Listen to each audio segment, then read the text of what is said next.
കൃഷ്ണ കൃഷ്ണ കൃഷ്ണ ഹരേ ഹരേ ഹരേ രാമ ഹരേ രാമ രാമ രാമ ഹരേ ഹരേ. ഹരേ കൃഷ്ണ. എല്ലാരും attendance link mark ചെയ്തോ? അറ്റൻഡൻസ് മാർക്ക് ചെയ്തായിരുന്നോ? ഒന്നുകൂടി ഓക്കെ. ഹരേ കൃഷ്ണ. സന്തോഷം. ഹരേ കൃഷ്ണ.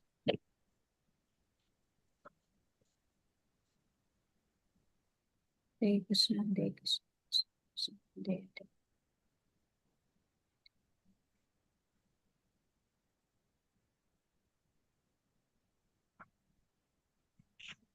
ഹരേ കൃഷ്ണ.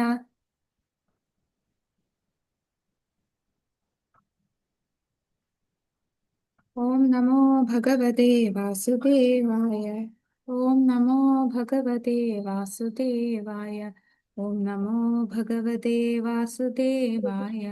നാരായണം നമസ്കൃത്യ നരം ചൈവ നരോത്തമം ദേവീം സരസ്വതീം വ്യാസം തതോ ജയമുദീരയേത്. ഓം അജ്ഞാനതിമിരാന്ധസ്യ ജ്ഞാനാഞ്ജനശലാകയാ ചക്ഷുരുന്മീലിതം യേന തസ്മൈ ശ്രീഗുരുവേ നമഃ. ശ്രീചൈതന്യമനോഭീഷ്ടം സ്ഥാപിതം യേന ഭൂതലേ സ്വയം രൂപാ ഗതാ മഹ്യം ദദാതി സ്വപദാന്തികം. വന്ദേഹം ശ്രീഗുരു ശ്രീയുതപദകമലം ശ്രീഗുരും വൈഷ്ണവാംശ്ച ശ്രീരൂപം സാഗ്രജാതം സഹഗണ രഘുനാഥാന്വിതം ത്വം സജീവം സാദ്വൈതം സാവധൂതം പരിജനസഹിതം കൃഷ്ണചൈതന്യദേവം ശ്രീരാധാകൃഷ്ണപാദാൻ സഹഗണ ലളിതാ ശ്രീവിശാഖാന്വിതാംശ്ച. ഹേ കൃഷ്ണ കരുണാ സിന്ധു ദീനബന്ധു ജഗത്പതേ ഗോപേശ ഗോപികാകാന്ത രാധാകാന്ത നമോസ്തുതേ. തപ്തകാഞ്ചന ഗൗരാംഗി ശ്രീരാധേ വൃന്ദാവനേശ്വരി വൃഷഭാനുസുതേ ദേവി പ്രണമാമി ഹരിപ്രിയേ.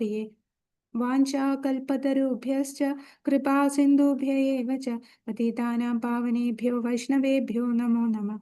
നമോ വിഷ്ണുപാദായ കൃഷ്ണപ്രേഷ്ഠായ ഭൂതലേ ശ്രീമതേ ഭക്തിവേദാന്ത സ്വാമിനീതി നാമിനെ. നമസ്തേ സരസ്വതേ ദേവേ ഗൗരവാണി പ്രചാരിണേ നിർവിശേഷ ശൂന്യവാദി പാശ്ചാത്യ ദേശതാരിണേ.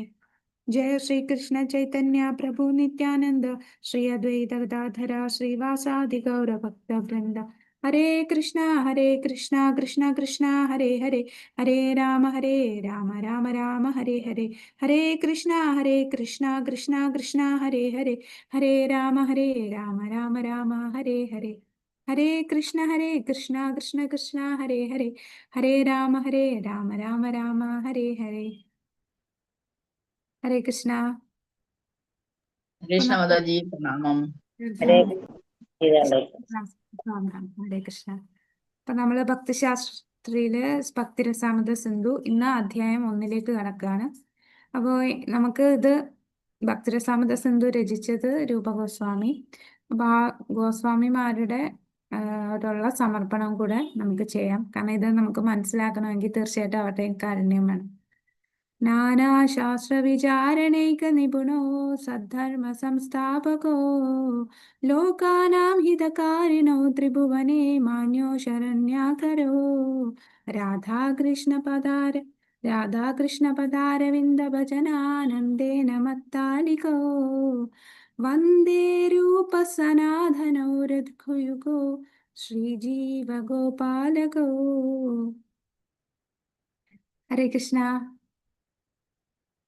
അപ്പൊ നമ്മുടെ ഈ ആദ്യത്തെ ചാപ്റ്റർ എന്ന് പറയുന്നത് കുറച്ച് വലിയ ചാപ്റ്റർ ആണ് കേട്ടോ. ഇവിടെ നമ്മളിപ്പോ അവതാരിക കഴിഞ്ഞു. അവതാരികയിൽ നമ്മളൊരു പ്രധാനപ്പെട്ട ശ്ലോകം കണ്ടു അല്ലെ.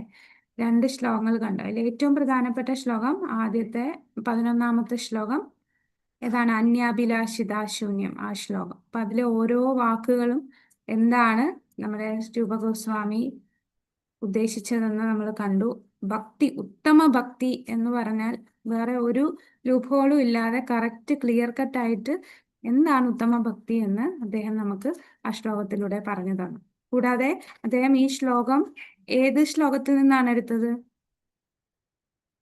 ഒരു റെഫറൻസ് ആയിട്ടൊരു ശ്ലോകം കൂടെ പറഞ്ഞു അല്ലേ? അടുത്ത ശ്ലോകം 12ാമത്തെ ശ്ലോകം അത് ഏത് ഗ്രന്ഥത്തിലുള്ളതായിരുന്നു?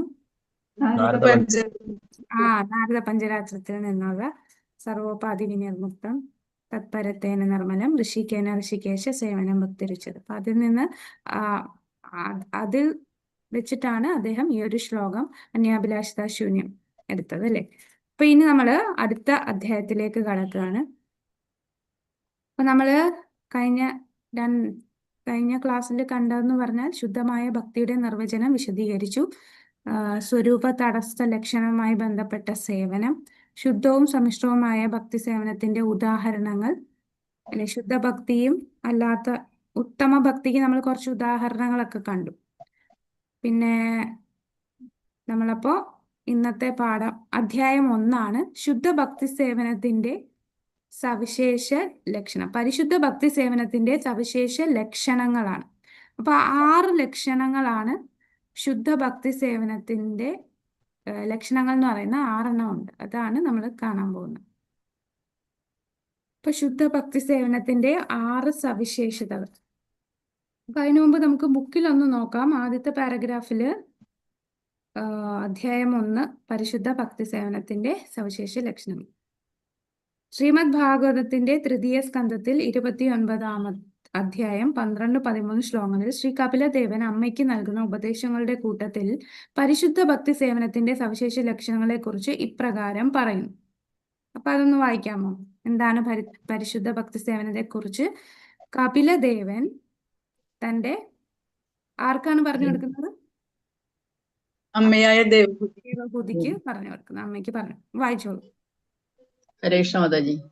ഭൗതിക ലാഭങ്ങളിലോ ദാർശനികമായ ഊഹാപോഹങ്ങളിലോ താല്പര്യമില്ലാത്ത എന്റെ ശുദ്ധ ഭക്തന്മാർ അവരുടെ മനസ്സ് എന്റെ സേവനത്തിൽ മാത്രം നിരതമായിരിക്കുന്നത് കൊണ്ട് ഈ സേവനത്തിനുള്ള അവസരമൊഴികെ മറ്റൊന്നും എന്നോട് ആവശ്യപ്പെടുന്നതിൽ തൽപരരല്ല. എന്നോടൊപ്പം എന്റെ ധാമത്തിൽ കഴിയുവാനുള്ള അനുവാദത്തിനു പോലും അവർ അപേക്ഷിക്കുന്നില്ല. അതായത് ഒരു ശുദ്ധ ഭക്തൻ മുക്തി പോലും ആഗ്രഹിക്കുന്നു. നമ്മളെല്ലാം പറയുന്നത് എന്താണ്? ബാക്ക് ടു ഗോഡ് ഹെഡ്, നമുക്ക് ഭഗവാന്റെ ധാമത്തിൽ പോകണം എന്ന്. പക്ഷെ ഒരു ഉത്തമ ഭക്തൻ, ഇപ്പൊ ഉത്തമ ഭക്തന്റെ എന്താണ് ഉത്തമ ഭക്തൻ എന്നുള്ളത് നമ്മൾ ഇന്നലത്തെ ക്ലാസ്സിൽ കണ്ടു, അല്ലെ? അങ്ങനെയുള്ള ആ ഭക്തൻ ഭഗവാന്റെ ധാമത്തിൽ പോകണമെന്ന് പോലും അപേക്ഷിക്കാറില്ല. അത്രേ ഉയർന്നവരാണ്. ഭഗവാൻ എന്താണോ ഇഷ്ടം അത്, അല്ലാതെ ഞങ്ങൾക്ക് ഭഗവാന്റെ ധാമത്തിൽ വരണം എന്ന് പോലും, ആ അനുവാദം പോലും അവർ അപേക്ഷിക്കുന്നില്ല. അതാണ് ഉത്തമ ഭക്തർ. അപ്പൊ നമ്മള് ഭക്തിയുടെ ആഴത്തിലേക്ക് കിടക്കുകയാണ്. അപ്പൊ മുക്തി പോലും തിരസ്കരിക്കുകയാണ്, അല്ലെ? അപ്പൊ മുക്തി എന്ന് പറയുന്ന 5 തരത്തിലുള്ള മുക്തിയുണ്ട്. ഏതൊക്കെയാണ് 5 തരത്തിലുള്ള മുക്തി? സായുജ്യമുക്തി, സാരൂപ്യമുക്തി, സാമീപ്യമുക്തി, സാലോക്യമുക്തി, ശാശ്വതി. അപ്പൊ ഈ 5 മുക്തി എന്താ? സായുജ്യമുക്തി എന്ന് പറഞ്ഞാൽ സായുജ്യമുക്തി ലയിച്ചു ചേരുന്ന, ബ്രഹ്മത്തിൽ ലയിക്കാൻ ആഗ്രഹിക്കുന്നതാണ്, അല്ലെ? സായുജ്യമുക്തി. പിന്നെ സാരൂപ്യം എന്ന് പറഞ്ഞാൽ ഭഗവാന്റെ രൂപത്തിൽ ഭഗവാന്റെ അതേ രൂപം, സാരൂപ്യം. പിന്നെ സാമീപ്യം എന്ന് പറഞ്ഞാൽ ഭഗവാന്റെ ധാമത്തിൽ സേവ ചെയ്യുക, ഭഗവാന്റെ കൂടെ നിന്ന് സേവ ചെയ്യുന്നത്. പിന്നെ സാലോക്യം എന്ന് പറയുന്നതാണ് ഭഗവാന്റെ ലോകത്തിൽ പിന്നെ ഭഗവാന്റെ എല്ലാ ഐശ്വര്യങ്ങളും, അല്ലെ, സർവസമൃദ്ധികളും അനുഭവിക്കുക. അതാണ് സാർഷ്ടി. ഇതാണ് 5 തരം മുക്തികൾ. ഒരു ശുദ്ധഭക്തൻ എന്താണ്? ഈ 5 മുക്തിയും ആഗ്രഹിക്കാത്ത വ്യക്തിയാണ് ഒരു ശുദ്ധഭക്തൻ. അപ്പൊ ഇവിടെ മുക്തിയുടെ 5 തരത്തിലുണ്ട്. അതിന്റെ ഭഗവാനിൽ ലയിക്കുക, അത് ഏത് മുക്തിയാണ്? അത് നമ്മൾ ആ സംസ്കൃത പദവും കൂടെ ഒന്ന് നോട്ട് ചെയ്ത് വെച്ചു. സായുജ്യം. അടുത്ത ഭഗവാന്റെ രൂപത്തിലാകുക, സാരൂപ്യം. ഭഗവത് ധാമത്തിൽ തന്നെ കഴിയുക, സാലോക്യം. ഭഗവാന്റെ സന്തത സഹചാരിയായി ഭഗവാന്റെ കൂടെ നിൽക്കുന്ന, സാമീപ്യം. അദ്ദേഹത്തോടൊപ്പം സർവസമൃദ്ധികളും അനുഭവിച്ചു കഴിയുക, സാഷ്ടി. അപ്പൊ ഈ 5 മുക്തികളാണ് പറയുന്നത്. ശുദ്ധഭക്തന് ഭൗതികമായ ഇന്ദ്രിയ തൃപ്തനം പോകട്ടെ, ഇപ്പറഞ്ഞ മുക്തികളിൽ ഒന്നുപോലും വേണ്ട. പരിശുദ്ധ പ്രേമത്തോടുകൂടി ഈശ്വര സേവനം ഒന്ന് മാത്രം കൊണ്ട് ഭക്തൻ സംതൃപ്തനാണ്. അതാണ് ശുദ്ധഭക്തിയുടെ ലക്ഷണം. അടുത്ത പാരഗ്രാഫില് മുമ്പ് ഉദ്ധരിച്ച ശ്രീമദ് ഭാഗവതത്തിലെ കപിലദേവന്റെ വാക്കുകൾ ശുദ്ധഭക്തന്റെ യഥാർത്ഥ നില വിശദീകരിക്കുന്നുണ്ട്. ഒപ്പം ഭക്തി സേവനത്തിന്റെ പ്രാഥമിക ലക്ഷണങ്ങൾ നിർവചിക്കുകയും ചെയ്തു. ഇനി മറ്റ് ലക്ഷണങ്ങൾ വേദഗ്രന്ഥങ്ങളെ ആസ്പദമാക്കി രൂപഗോസ്വാമി പറയുന്നതാണ്. അപ്പൊ ശുദ്ധഭക്തന്റെ 6 സവിശേഷതകളാണ്. ഈ 6 നമുക്ക് പഠിക്കാനുള്ളതാണ് കേട്ടോ, പ്രധാനപ്പെട്ടതാണ്. അപ്പൊ അത് ഒരു ശ്ലോകമായിട്ടാണ് നമുക്ക് രൂപകോസം അടുത്ത പേജിലുണ്ട്. 6 1 2 3 6 ആയിട്ട് തന്നിട്ടുണ്ട്. അപ്പൊ അതിന് നമുക്ക് രൂപഗോസ്വാമി ആ 6 ഒരു ശ്ലോകത്തിലൂടെയാണ് അല്ലേ. 17ാമത്തെ ശ്ലോകമാണ്. 1.1.17 ശ്ലോകത്തിലാണ് ക്ലേശാഗ്നി ശുഭധാ മോക്ഷ ലഘു ക്ലേശാഗ്നി ശുഭദ മോക്ഷ ലഘുധകൃത് സുദുർലഭ സാന്ദ്രാനന്ദ വിശേഷാത്മാ ശ്രീകൃഷ്ണ ആകർഷണി ച സ. ഇതാണ് ആ ശ്ലോകം. ഇത് സുഭതയല്ല, ശുഭതയാണ് കേട്ടോ. ശു, ഈ സായല്ല, ശു ആണ്. പിന്നെ മോക്ഷ ലഘുതകൃത്, കൃത്താണ്, കൃഷല്ല, ഇതിനകത്ത് കൃത്തെന്നാണ്. സുദുർലഭ സാന്ദ്രാനന്ദ വിശേഷാത്മ. ഈ സംസ്കൃത വാക്കുകൾ നമ്മൾ പഠിക്കണം. അത് നമ്മളുടെ ബുക്കിൽ ഉണ്ടാവില്ല. ബുക്കിൽ ഇതിന്റെ ഡീറ്റെയിൽസ് മാത്രമേ ഉള്ളൂ. അപ്പൊ ആ സംസ്കൃത വാക്ക് നമുക്ക് ആ ഓരോ ഒന്നാമത്തെ എന്താണെന്നുള്ളത് അതൊന്ന് നോട്ട് ചെയ്ത് വെച്ചോളൂ കേട്ടോ. ബുക്കിനകത്തോ അല്ലെങ്കിൽ വേറെ നോട്ട് ചെയ്യുന്ന ബുക്കിൽ എഴുതേണ്ടതാണ്. അപ്പൊ ആദ്യത്തെ ലക്ഷണം എന്താണ്? 6 ലക്ഷണങ്ങൾ. ശുദ്ധമായ ഭക്തി സേവനം എല്ലാ തരത്തിലുള്ള ഭൗതിക ദുഃഖങ്ങളിൽ നിന്നും ഉടൻ മോചനം അരുളുന്നു. ക്ലേശ അഗ്നി. ഇപ്പൊ ക്ലേശാഗ്നിയാണ് ആദ്യത്തേത്. ശുദ്ധ ഭക്തി സേവനം എന്താണ്? നമ്മൾ ശുദ്ധമായ ഭക്തി സേവനം ചെയ്യുമ്പോൾ എല്ലാ ദുഃഖങ്ങളും, ക്ലേശങ്ങൾ എന്ന് പറഞ്ഞാൽ ദുഃഖങ്ങളാണല്ലേ. അഗ്നി എന്ന് പറഞ്ഞാൽ കത്തിച്ചാമ്പലാക്കും. അപ്പൊ നമ്മളുടെ ദുഃഖങ്ങളെ എല്ലാം കത്തിച്ചാമ്പലാക്കാൻ ആക്കുന്നതാണ് ശുദ്ധമായ ഭക്തി സേവനം. അപ്പൊ ശുദ്ധമായ ഭക്തി സേവനം എല്ലാ തരത്തിലുള്ള ഭൗതിക ദുഃഖങ്ങളിൽ നിന്നും ഉടൻ മോചനം അരുളുന്നു. അപ്പൊ അതേതാണ്? അതിന്റെ സംസ്കൃത വാക്ക് ക്ലേശാഗ്നി. ഇനി രണ്ടാമത്തത് ശുഭത. ശുഭതയാണ് ഇതിനകത്ത് സ്പെല്ലിങ് സായാണ് എഴുതിയിരിക്കുന്നത്. ശുഭത. ഇപ്പൊ ശുഭത എന്ന് പറഞ്ഞാൽ പരിശുദ്ധ ഭക്തി സേവനം എല്ലാ മംഗളങ്ങളുടെയും തുടക്കമാണ് അല്ലെ. ശുഭകരമായിട്ടുള്ള മംഗളം, ഓൾ ഓസ്പീഷ്യസ്, അതാണ് പറയുന്നത്. പരിശുദ്ധ ഭക്തി സേവനം എങ്ങനെ? രണ്ടാമത്തെ ലക്ഷണം എല്ലാ മംഗളങ്ങളുടെയും തുടക്കമാണ്. ഇതിനകത്ത് നോക്കാം, എല്ലാ ശുഭങ്ങളുടെ ആരംഭമാണ്. ഇപ്പൊ ക്ലേശാഗ്നി എന്ന് പറയുന്ന ആദ്യത്തെ എല്ലാ ദുഃഖങ്ങളിൽ നിന്നും മുക്തി തരുന്നതാണ്, ആശ്വാസം നൽകുന്നു. ശുഭത എന്ന് പറഞ്ഞാൽ എല്ലാ മംഗളങ്ങളുടെയും തുടക്കമാണ്.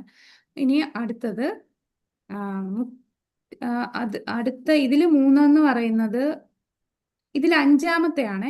ഇതില് നമ്മുടെ ബുക്കിനകത്ത് ഭക്തിരസാമൃത സിന്ധു പുസ്തകത്തിനകത്ത് 5-മത്തെ എഴുതിയിരിക്കുന്നത് എന്താണ്? 5-മത് എഴുതിയിരിക്കുന്നത് ശുദ്ധമായ ഭക്തി സേവനത്തിൽ നിരതരായിരിക്കുന്നവർ മോക്ഷം പോലും ആഗ്രഹിക്കുന്നു. അതാണ് മോക്ഷ ലഘൂതകൃത്. മോക്ഷ ലഘൂതകൃത് അതാണ് 5-മത് എഴുതിയിരിക്കുന്നതാണ് കേട്ടോ. ശ്ലോകത്തില് 3-മത്തെ വാക്കാണ്, പക്ഷെ നമ്മൾ ഈ ഓർഡർ തന്നതിൽ 5-മത്തെയാണ്. മോക്ഷം പോലും ആഗ്രഹിക്കുന്നില്ല, മുക്തി എന്ന സങ്കല്പത്തെ പോലും പരിഹസിക്കുകയാണ് ശുദ്ധഭക്തൻ. ഇപ്പൊ ശുദ്ധഭക്തി സേവനത്തിന്റെ അടുത്ത 3-മത്തെ ലക്ഷണമാണ്. ബുക്കിനകത്ത് 5-മതാണ് തന്നിരിക്കുന്നത്. ഓർഡർ കുഴപ്പമില്ല, നമുക്ക് ഏത് ഓർഡറിൽ വേണമെങ്കിലും എഴുതാം. പക്ഷെ ഈ ഒരു ശ്ലോകം പഠിക്കുവാണെങ്കിൽ നമുക്ക് എളുപ്പമാണ്. ക്ലേശാഗ്നി ശുഭത മോക്ഷ ലഘുതകൃത് സുദുർലഭ സാന്ദ്രാനന്ദ വിശേഷാത്മാ ശ്രീകൃഷ്ണ ആകർഷണി. അപ്പൊ ഈ ഓർഡറിൽ നമുക്ക് പറയാൻ പറ്റും. അപ്പൊ അതുകൊണ്ടാണ് ഞാൻ 5-മത്തെ പോയിന്റ് 3-മത് പറഞ്ഞത്. മോക്ഷ ലഘുതകൃത്. ഓക്കെ, എഴുതിയല്ലോ അല്ലേ? നമുക്ക് ഇനി എന്താണ്? സുദുർലഭ. സുദുർലഭ എന്ന് പറഞ്ഞാൽ ആ വാക്കിൽ തന്നെ ഉണ്ട്. നമ്മളെ മലയാളമായിട്ട് സംസ്കൃത പദമല്ലേ സുദുർലഭ. ദുർലഭമാണ്, വളരെ അപൂർവമായി, വിരളമായി. 4-മത്തെയാണ് പരിശുദ്ധമായ ഭക്തി സേവനം വളരെ വിരളമായി മാത്രം ലഭിക്കുന്നതാണ്. അതാണ് സുദുർലഭ. 4-മത്തതാണ് സുദുർലഭ. അടുത്തത് സാന്ദ്രാനന്ദ വിശേഷാത്മ, അതീന്ദ്രിയ ആനന്ദത്തിൽ എത്തിക്കുന്നു. അപ്പൊ നമ്മുടെ ബുക്കിൽ 3-മത്തതാണത്. ഒരാളെ സ്വയം അതീന്ദ്രിയ ആനന്ദത്തിൽ എത്തിക്കുന്നതാണ് സാന്ദ്രാനന്ദ വിശേഷാത്മ. സാന്ദ്രാനന്ദ വിശേഷാത്മ. ഇനി 6-മത്തത്, നമ്മളെ ബുക്കിൽ 6-മത്തത് പരിശുദ്ധ ഭക്തി സേവനം മാത്രമാണ് കൃഷ്ണനെ ആകർഷിക്കാനുള്ള മാർഗം. ശ്രീകൃഷ്ണ ആകർഷണി. ശ്രീകൃഷ്ണ ആകർഷണി. ഇതാണ് 6 സവിശേഷ ലക്ഷണങ്ങൾ. ശുദ്ധ ഭക്തി സേവനത്തിന്റെ 6 ലക്ഷണങ്ങൾ. നമ്മൾ സംസ്കൃത വാക്കും ഈ പഠിക്കണം, പിന്നെ അതിന്റെ മലയാളം എന്താണ് ആ സംസ്കൃതത്തിന്റെ അർത്ഥവും എഴുതാം. 6 കാര്യങ്ങൾ ക്ലേശാഗ്നി. ക്ലേശാഗ്നി എന്ന് പറഞ്ഞാൽ നമ്മുടെ എല്ലാ ഭൗതിക ദുഃഖങ്ങളിൽ നിന്നും മോചനം നൽകുന്നു. ശുഭദ. ശുഭദ എന്ന് പറഞ്ഞാൽ എല്ലാ മംഗളങ്ങളുടെയും തുടക്കം. മോക്ഷ ലഘൂതകൃത്. അപ്പൊ ആ മോക്ഷ എന്നുള്ള വാക്കിൽ തന്നെ ഉണ്ട് എന്താണ്? മോക്ഷം പോലും ആഗ്രഹിക്കുന്നില്ല. പിന്നെ മോക്ഷ സുദുർലഭ, വളരെ വിരളമായിട്ട് ലഭിക്കുന്നതാണ് അല്ലെ. പരിശുദ്ധ ഭക്തി സേവനം എന്ന് പറഞ്ഞാൽ വളരെ റെയറാണ്, വിരളമായി മാത്രം ലഭിക്കുന്നതാണ്. സാന്ദ്രാനന്ദ വിശേഷാത്മ, അതായത് എന്താണ്? അതീന്ദ്രിയ ആനന്ദത്തില്, സാന്ദ്ര ആനന്ദ, അപ്പൊ ആനന്ദത്തില് എത്തിക്കുന്നതാണ്.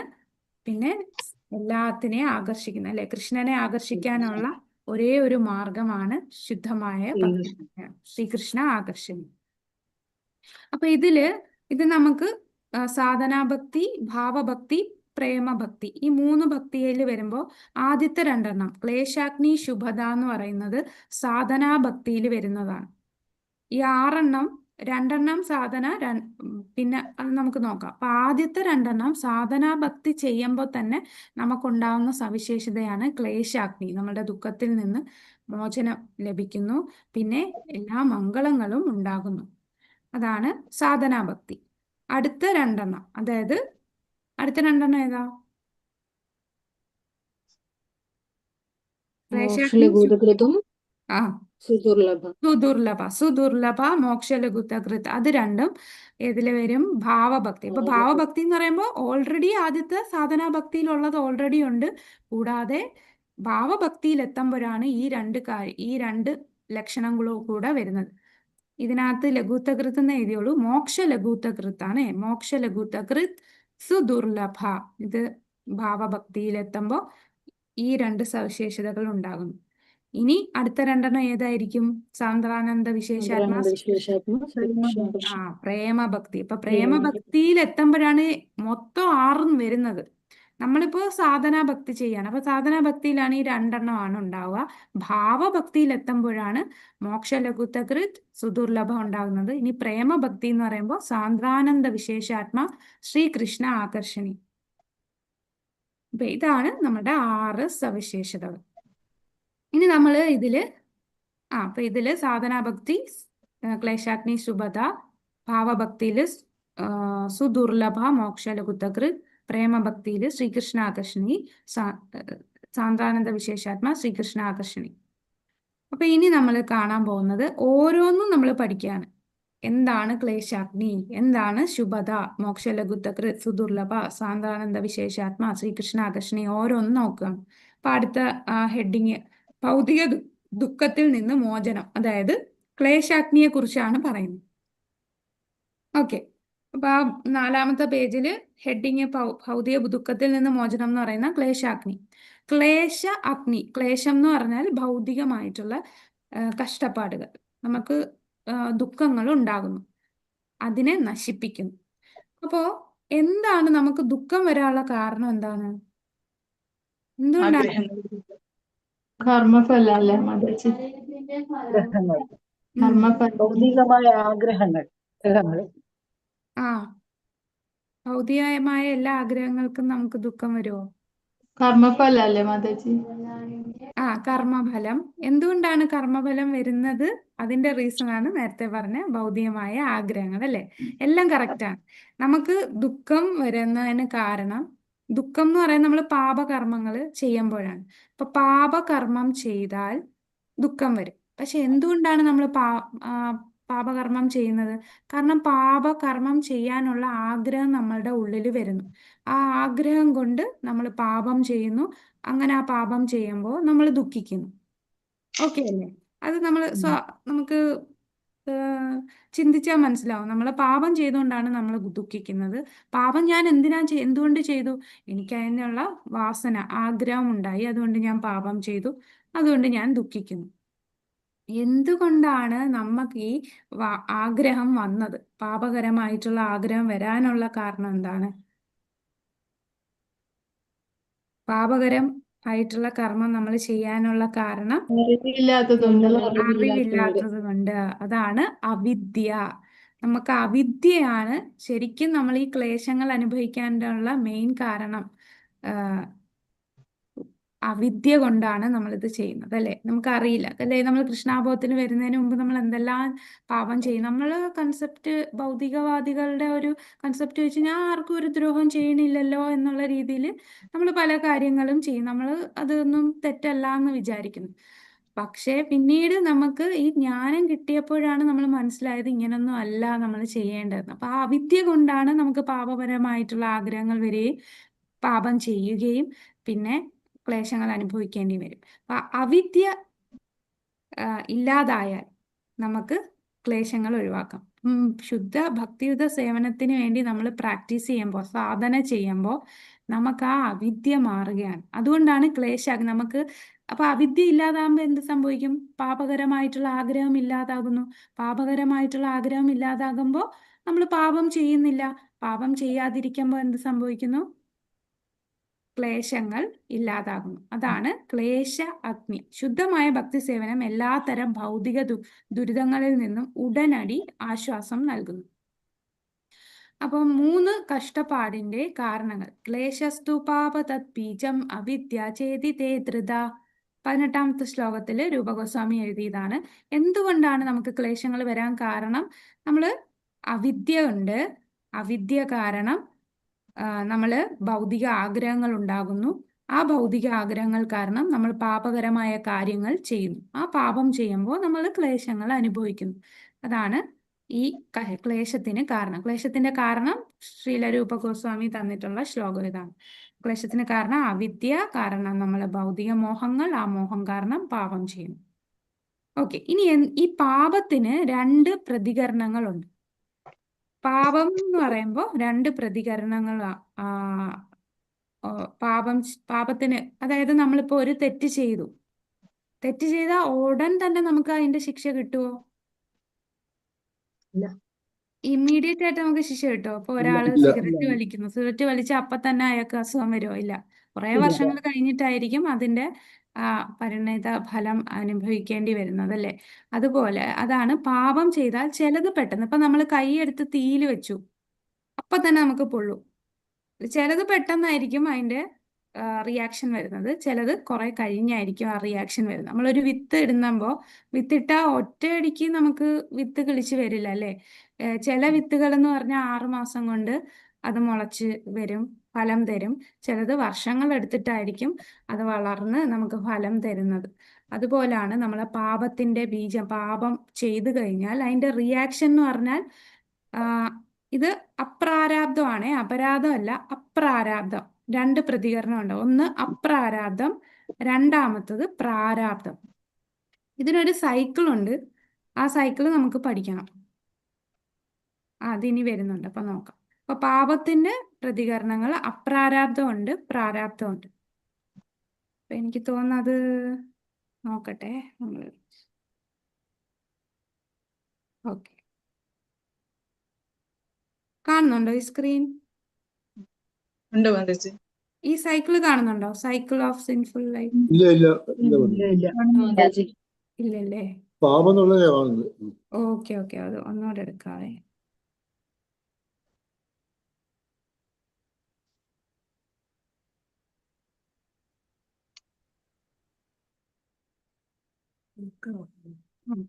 അപ്പൊ ഇതാണ്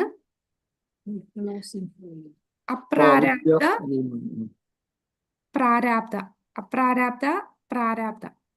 അപ്രാരാബ്ധം എന്ന് പറഞ്ഞാൽ അപ്രകടമായിട്ടുള്ള നമുക്ക് ഫലം കിട്ടുന്നത്. പ്രകടമായിട്ടുള്ള പാപത്തിന്റെ ഫലമാണ് പ്രാരാബ്ധം. പാപം ചെയ്യുമ്പോൾ ഒന്ന് അപ്രാരാബ്ധം എന്ന് പറഞ്ഞാൽ ആ പാപത്തിന്റെ റിയാക്ഷൻ നമുക്ക് വന്നിട്ടില്ല, അതാണ് അപ്രകടമായിട്ടുള്ള ഫലം. പ്രാരാബ്ധം എന്ന് പറഞ്ഞാൽ പ്രകടമായിട്ടുള്ള ഫലം. അപ്പൊ ഈ സൈക്കിളിൽ നമുക്കൊരു ഉദാഹരണം വെച്ച് നോക്കാം. ഒരു ഉദാഹരണം പറഞ്ഞാൽ, ഒരു കള്ളൻ കക്കാൻ പോവുകയാണ്. അപ്പൊ കക്കുക എന്ന് പറയുന്നത് എന്താണ്? ആദ്യം അയാൾക്ക് ഒരു ആഗ്രഹം വരുന്നു അല്ലെ? ആഗ്രഹത്തിലൂടെയാണ് അയാള് കക്കാനായിട്ട് തീരുമാനിക്കുന്നത്. അപ്പൊ ആഗ്രഹം വന്നു, പിന്നെ അയാള് പാപം ചെയ്തു. അതായത് കള്ളൻ എന്ത് ചെയ്തു? കട്ടു.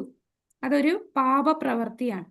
അപ്പൊ ഈ പാപപ്രവൃത്തി കള്ളൻ കട്ട് കഴിഞ്ഞു ഉടനെ വന്ന് പോലീസ് പിടിക്കുവോ? അപ്പൊ സെക്കൻഡിൽ തന്നെ പോലീസ് പിടിക്കില്ല. അപ്പൊ ഇല്ല. ചിലപ്പോ അയാളെ പിടിക്കേയില്ല. അങ്ങനെ ഒരു കൊള്ള നടന്ന് കുറെ നാള് വർഷങ്ങളോളം അയാളിത് ആരും കള്ളനെ കണ്ടുപിടിച്ചിട്ടില്ല. അപ്പൊ അതെന്തായി? അവിടെ അതിന്റെ റിയാക്ഷൻ വന്നില്ല. പാപം ചെയ്തു, പക്ഷെ അതിന്റെ ഫലം വന്നില്ല. അപ്പൊ അതെന്തായി?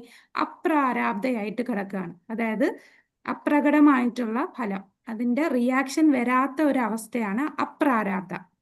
അപ്പൊ ഈ അപ്രാരാബ്ധയിൽ വന്നാലുള്ള പ്രശ്നം എന്താന്ന് വെച്ചാൽ, കള്ളൻ ചെയ്തു, എന്നെ പിടിച്ചില്ല. അപ്പൊ അയാൾക്ക് എന്ത് തോന്നും? വീണ്ടും വീണ്ടും തെറ്റ് ചെയ്യാനുള്ള ഒരു പ്രവണത. വീണ്ടും അത് ചെയ്യാനായിട്ടുള്ള വാസന ഉണ്ടാവും, അല്ലെ? അതാണ് കൂടം. ഇപ്പൊ കൂടമെന്ന് പറയുമ്പോ ഈ കള്ളന് വീണ്ടും പാപം ചെയ്യാനുള്ള വാസന, ആ സ്വഭാവം വരും. തെറ്റ് ചെയ്തു, എന്നെ പിടിച്ചില്ല, അപ്പൊ കള്ളം തരം ചെയ്യും. ഞാൻ സാധാരണ നമ്മൾ കോളേജിൽ എക്സാം ഹാളിലൊക്കെ നിൽക്കുമ്പോ ഈ പിള്ളേര് ബിറ്റ് വെക്കും, കോപ്പി അടിക്കാനായിട്ട് ബിറ്റ് വെക്കും. പിടിക്കാതിരിക്കുമ്പോ എന്താണ്? വീണ്ടും അത് വെക്കാം, എന്നെ പിടിച്ചില്ല, എനിക്ക് അതുകൊണ്ട് ഇത് നോക്കി ചെയ്താലോ. അപ്പൊ അവർക്ക് ആ വാസന കൂടുകയാണ്. ആ ബിറ്റ് വെക്കാതെ ക്ലാസ്സിൽ കയറാൻ പറ്റാത്ത അവസ്ഥയിലാണ് നമ്മുടെ കോളേജിൽ കുട്ടികൾ. അങ്ങനെ വരും. അപ്പൊ അതുപോലാണ് പാപത്തിന് പിടിക്കപ്പെട്ടില്ല എന്നുണ്ടെങ്കിൽ ആ വാസന വീണ്ടും ഉണ്ട്, പാപത്തിന്റെ സ്വഭാവം ഉണ്ടാവും. അതാണ് കൂടം. അപ്പൊ ആ സ്വഭാവം ഉണ്ടായതിനു ശേഷം അടുത്ത സ്റ്റേജ് എന്ന് പറയുന്നത് ബീജമാണ്. ബീജം എന്ന് പറഞ്ഞാൽ എന്തായാലും ഇപ്പൊ പാപം ചെയ്യാനുള്ള പ്രവണതയാണ് പാപ സ്വഭാവം കൂടം പറഞ്ഞത്. ബീജം എന്ന് പറഞ്ഞാൽ അതിനുവേണ്ടി പ്ലാൻ ചെയ്തു. ഇപ്പൊ കള്ളന്റെ കേസ് പറയുകയാണെങ്കിൽ കള്ളനെ പിടിക്കപ്പെട്ടില്ല. അപ്പൊ കള്ളൻ എന്ത് ചെയ്യും? വീണ്ടും എനിക്ക് കക്കാനുള്ള വാസനയുണ്ടായി. പിന്നെ ബീജം എന്ന് പറഞ്ഞാൽ ആ കള്ളൻ പ്ലാൻ ചെയ്തു, നാളെ ഞാൻ ഇന്ന വീട്ടിൽ പോയി കക്കും എന്ന് പ്ലാൻ ചെയ്ത് കഴിഞ്ഞു. അതാണ് ബീജം. പാപകരമായിട്ടുള്ള ആഗ്രഹം, അത് ചെയ്യാൻ പോവുകയാണ് ബീജം. പിന്നെ അടുത്ത സ്റ്റേജ് എന്താണ്?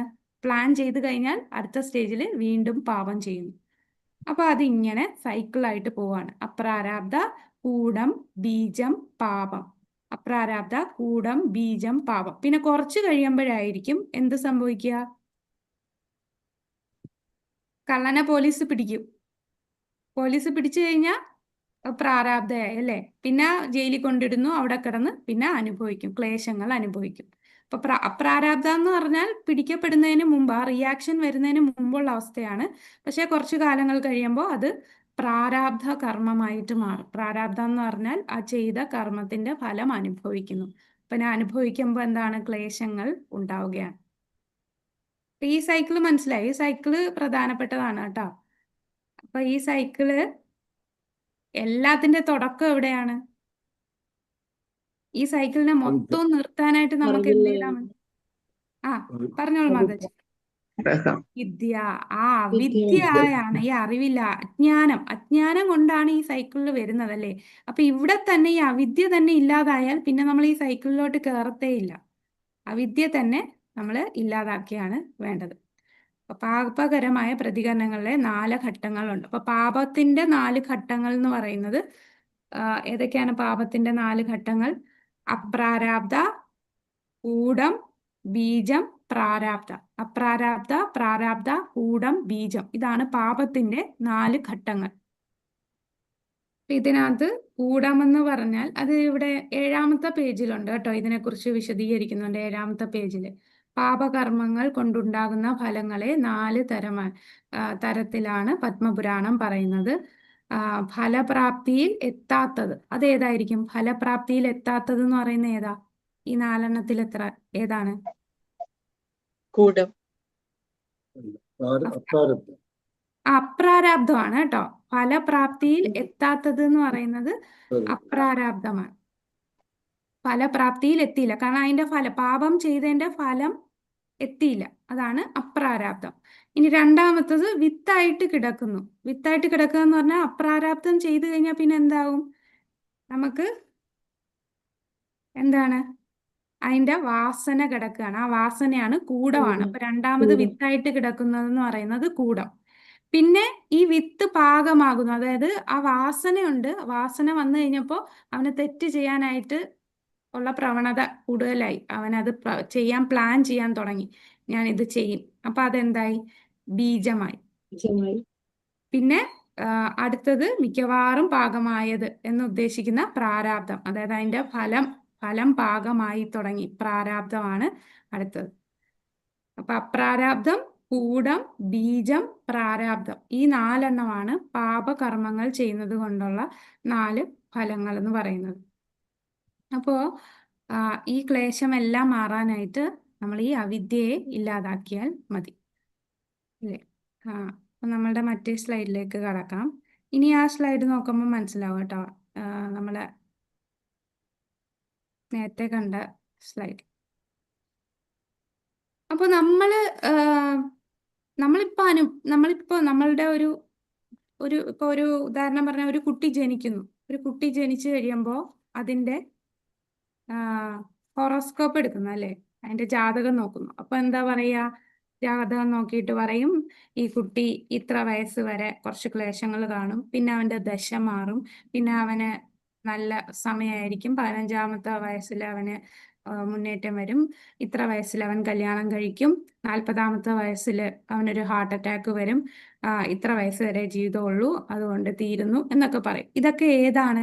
അതൊക്കെ നമ്മളുടെ പ്രാരാബ്ധ കർമ്മങ്ങളാണ്. അതായത് കഴിഞ്ഞ ജന്മങ്ങളിൽ നമ്മൾ ചെയ്തതിന്റെ പാപത്തിന്റെ ഫലം നമുക്കിപ്പോൾ അനുഭവിക്കുന്നതാണ് നമ്മളുടെ ഇപ്പോഴത്തെ ജന്മത്തിൽ നമുക്ക് ഈ ഓരോ ക്ലേശങ്ങൾ വരുന്നത്.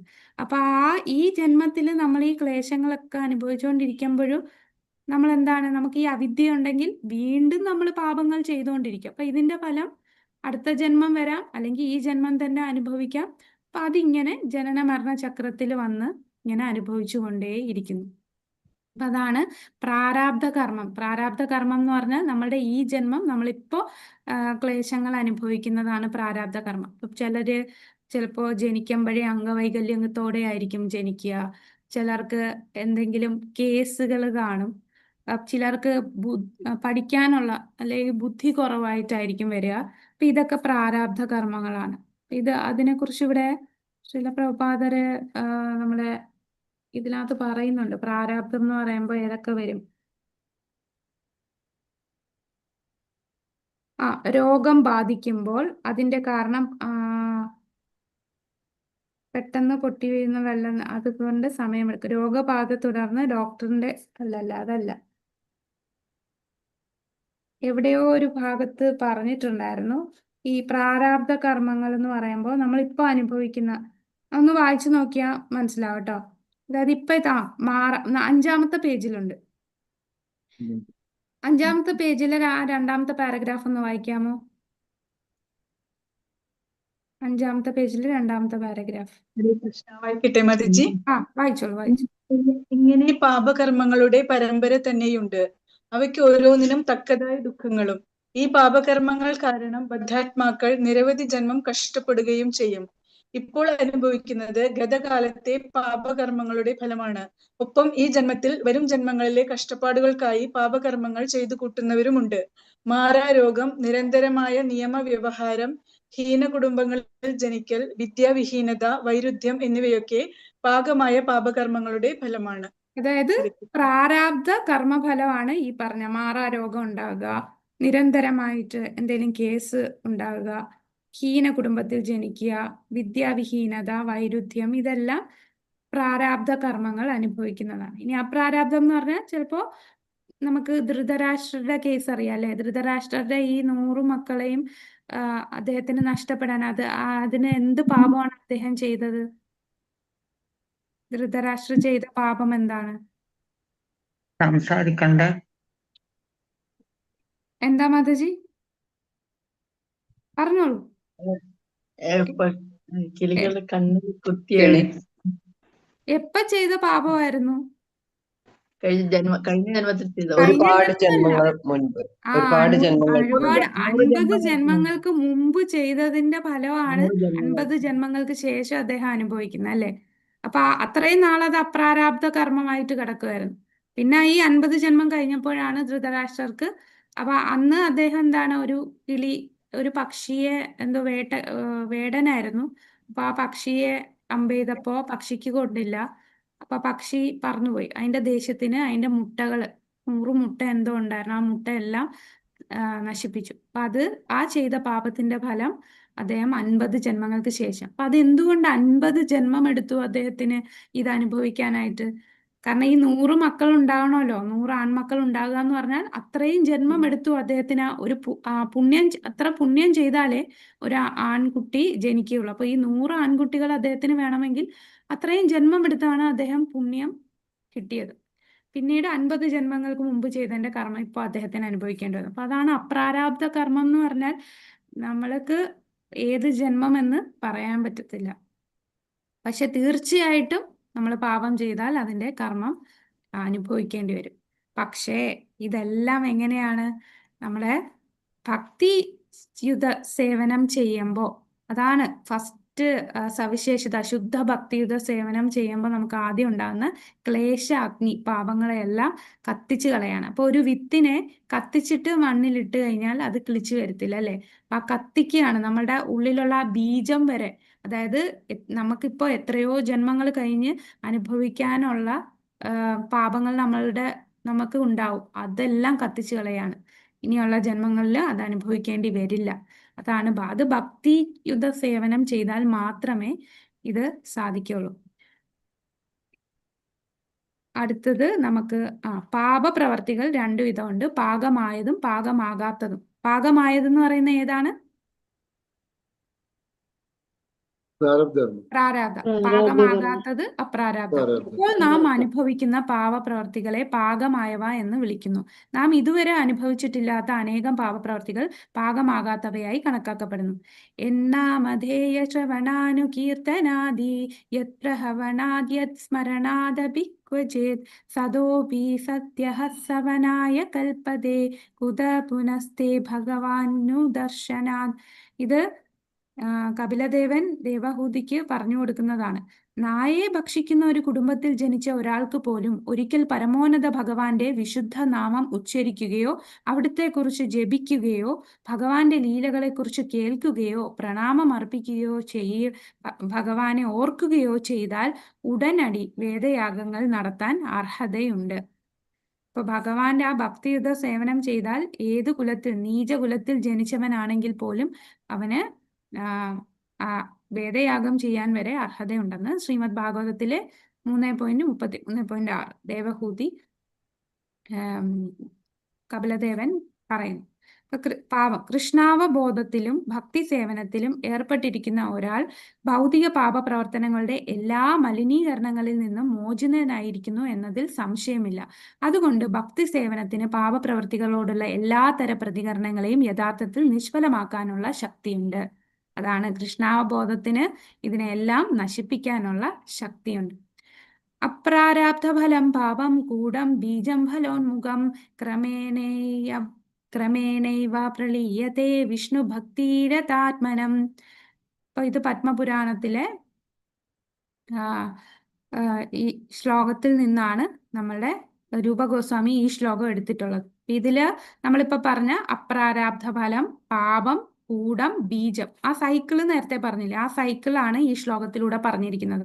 അപ്രാരാബ്ധ ഫലം ആണെങ്കിൽ എന്ത് ചെയ്യും? നമുക്ക് കൂടം ഉണ്ടാകും, ബീജം ഉണ്ടാകും, വീണ്ടും നമ്മൾ പാപം ചെയ്യും. ഫലോന്മുഖം എന്ന് പറയുന്നത് പ്രാരാബ്ധ കർമ്മത്തെയാണ്. പ്രാരാബ്ധമാണ് ഫലോന്മുഖം. പ്രാരാബ്ധത്തിന്റെ മറ്റൊരു പേരാണ് ഫലോന്മുഖം. ക്രമേണ വാ പ്രളീയത്തെ വിഷ്ണു ഭക്തി രഥാത്മന. അപ്പൊ ഇതിനെ എല്ലാത്തിനെയും വിഷ്ണു ഭക്തി കൊണ്ട് ഇല്ലാതാക്കാൻ സാധിക്കും.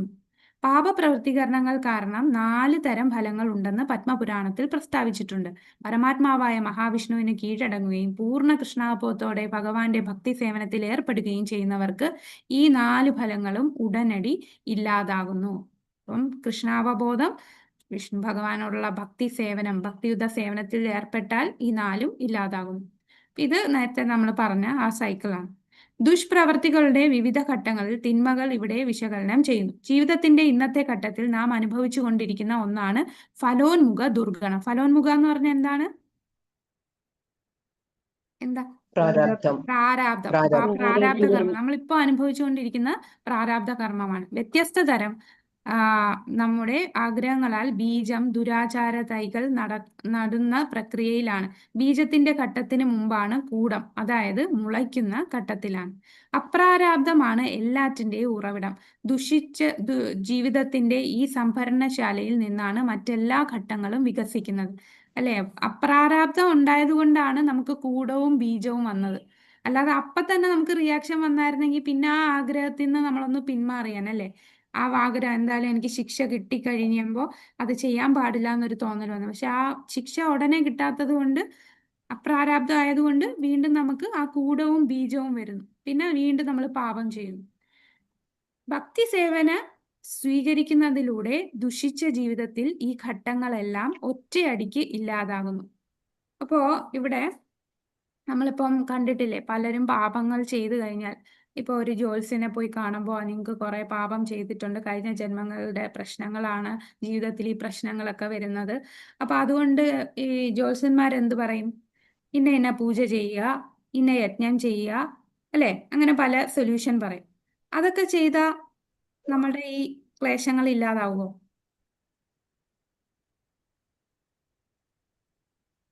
അവർ കുറെ സൊല്യൂഷൻസ് പറയാറുണ്ട്. അല്ലെങ്കിൽ പറഞ്ഞോളൂ. ഇതൊക്കെ ഒരു സൊല്യൂഷൻ ആണോ? ശാശ്വതമല്ല. എന്താ മാതാജി?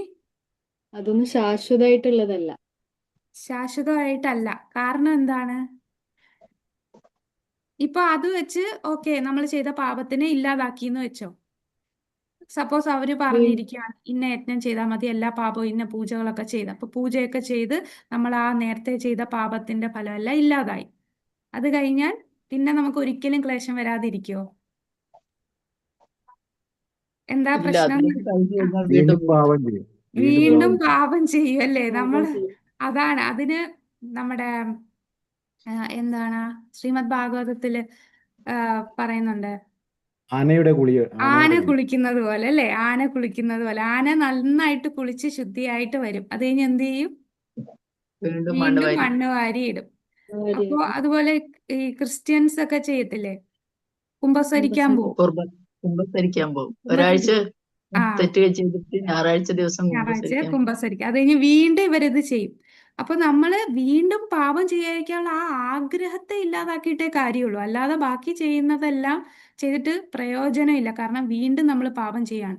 അപ്പോൾ ആ എന്താ വേരോടെ നമ്മളുടെ ആ പാപം ചെയ്യാനുള്ള ആഗ്രഹത്തെ തന്നെ എടുത്ത് കളയാൻ സാധിക്കുന്നത് അത് ഭക്തി യോഗയ്ക്ക് മാത്രമേ സാധിക്കുള്ളൂ. ഭക്തിയിലൂടെ മാത്രമേ നമ്മളുടെ ആ ഡിസയർ അല്ലേ, പാപം ചെയ്യാനുള്ള ആഗ്രഹത്തെ ഹൃദയത്തിൽ നിന്ന് എടുത്തു കളയാൻ സാധിക്കുന്നത് ഭക്തി യോഗയ്ക്ക് മാത്രമേ സാധിക്കുള്ളൂ. അപ്പൊ അജാമിളന്റെ കേസ് എടുക്കാം. അജാമിളൻ നല്ല ഒരു ബ്രാഹ്മണനായിരുന്നു അല്ലെ? അദ്ദേഹം ജനിച്ച നല്ല കുടുംബത്തില് ഒരു ബ്രാഹ്മണൻ ചെയ്യേണ്ട എല്ലാ കാര്യങ്ങളും അദ്ദേഹം ചെയ്യുമായിരുന്നു. അത് ചെയ്ത് അത്രയും സ്ട്രിക്റ്റ് ആയിട്ടുള്ള ബ്രാഹ്മണനായിട്ട് പോലും അദ്ദേഹത്തിന് ഒരു ദൃശ്യം കണ്ടപ്പോ അദ്ദേഹത്തിന് പാപം ചെയ്യാനുള്ള പ്രവണത വന്നു. അപ്പൊ കാരണം ആ ഒരു ആഗ്രഹം ഉള്ളില് അടിഞ്ഞു കിടക്കുമായിരുന്നു, അത് പുറത്തു വന്നു. അപ്പൊ നമ്മുടെ ക്ലാസ് എടുത്തപ്പോ ആ പ്രഭു ഇങ്ങനെ പറയും, അജാമിളിന് അന്ന് കാട്ടിപ്പോയപ്പോഴാണ് ഇങ്ങനൊരു ദൃശ്യം കാണേണ്ടി വന്നത്. ഇന്നുള്ളവർക്ക് ജസ്റ്റ് ഫോൺ എടുത്താൽ എന്തും കാണാൻ സാധിക്കും. അതുകൊണ്ട് എല്ലാവരും അജാമിളനായിട്ട് മാറുന്നു. പക്ഷെ ആ അജാമിളൻ എന്നാൽ ഭക്തി യോഗ ചെയ്യുകയാണെങ്കിൽ അതില്ലാതാകും അല്ലെ? അവസാനം നാരായണ എന്ന നാമം വിളിച്ചപ്പോ, അപ്പൊ അത് വിളിച്ച ഉടനെ അജാമിളിന് മുക്തി കിട്ടിയോ? ഭഗവാന്റെ അടുത്ത് പോയോ? നാരായണ എന്ന അവസാനം അദ്ദേഹം യമദൂതന്മാര് വന്ന് ആത്മാവിനെ എടുത്തോണ്ട് പോകുന്ന സമയത്ത് നാരായണ എന്ന് വിളിച്ചപ്പോ ഉടനെ അദ്ദേഹം പോയോ?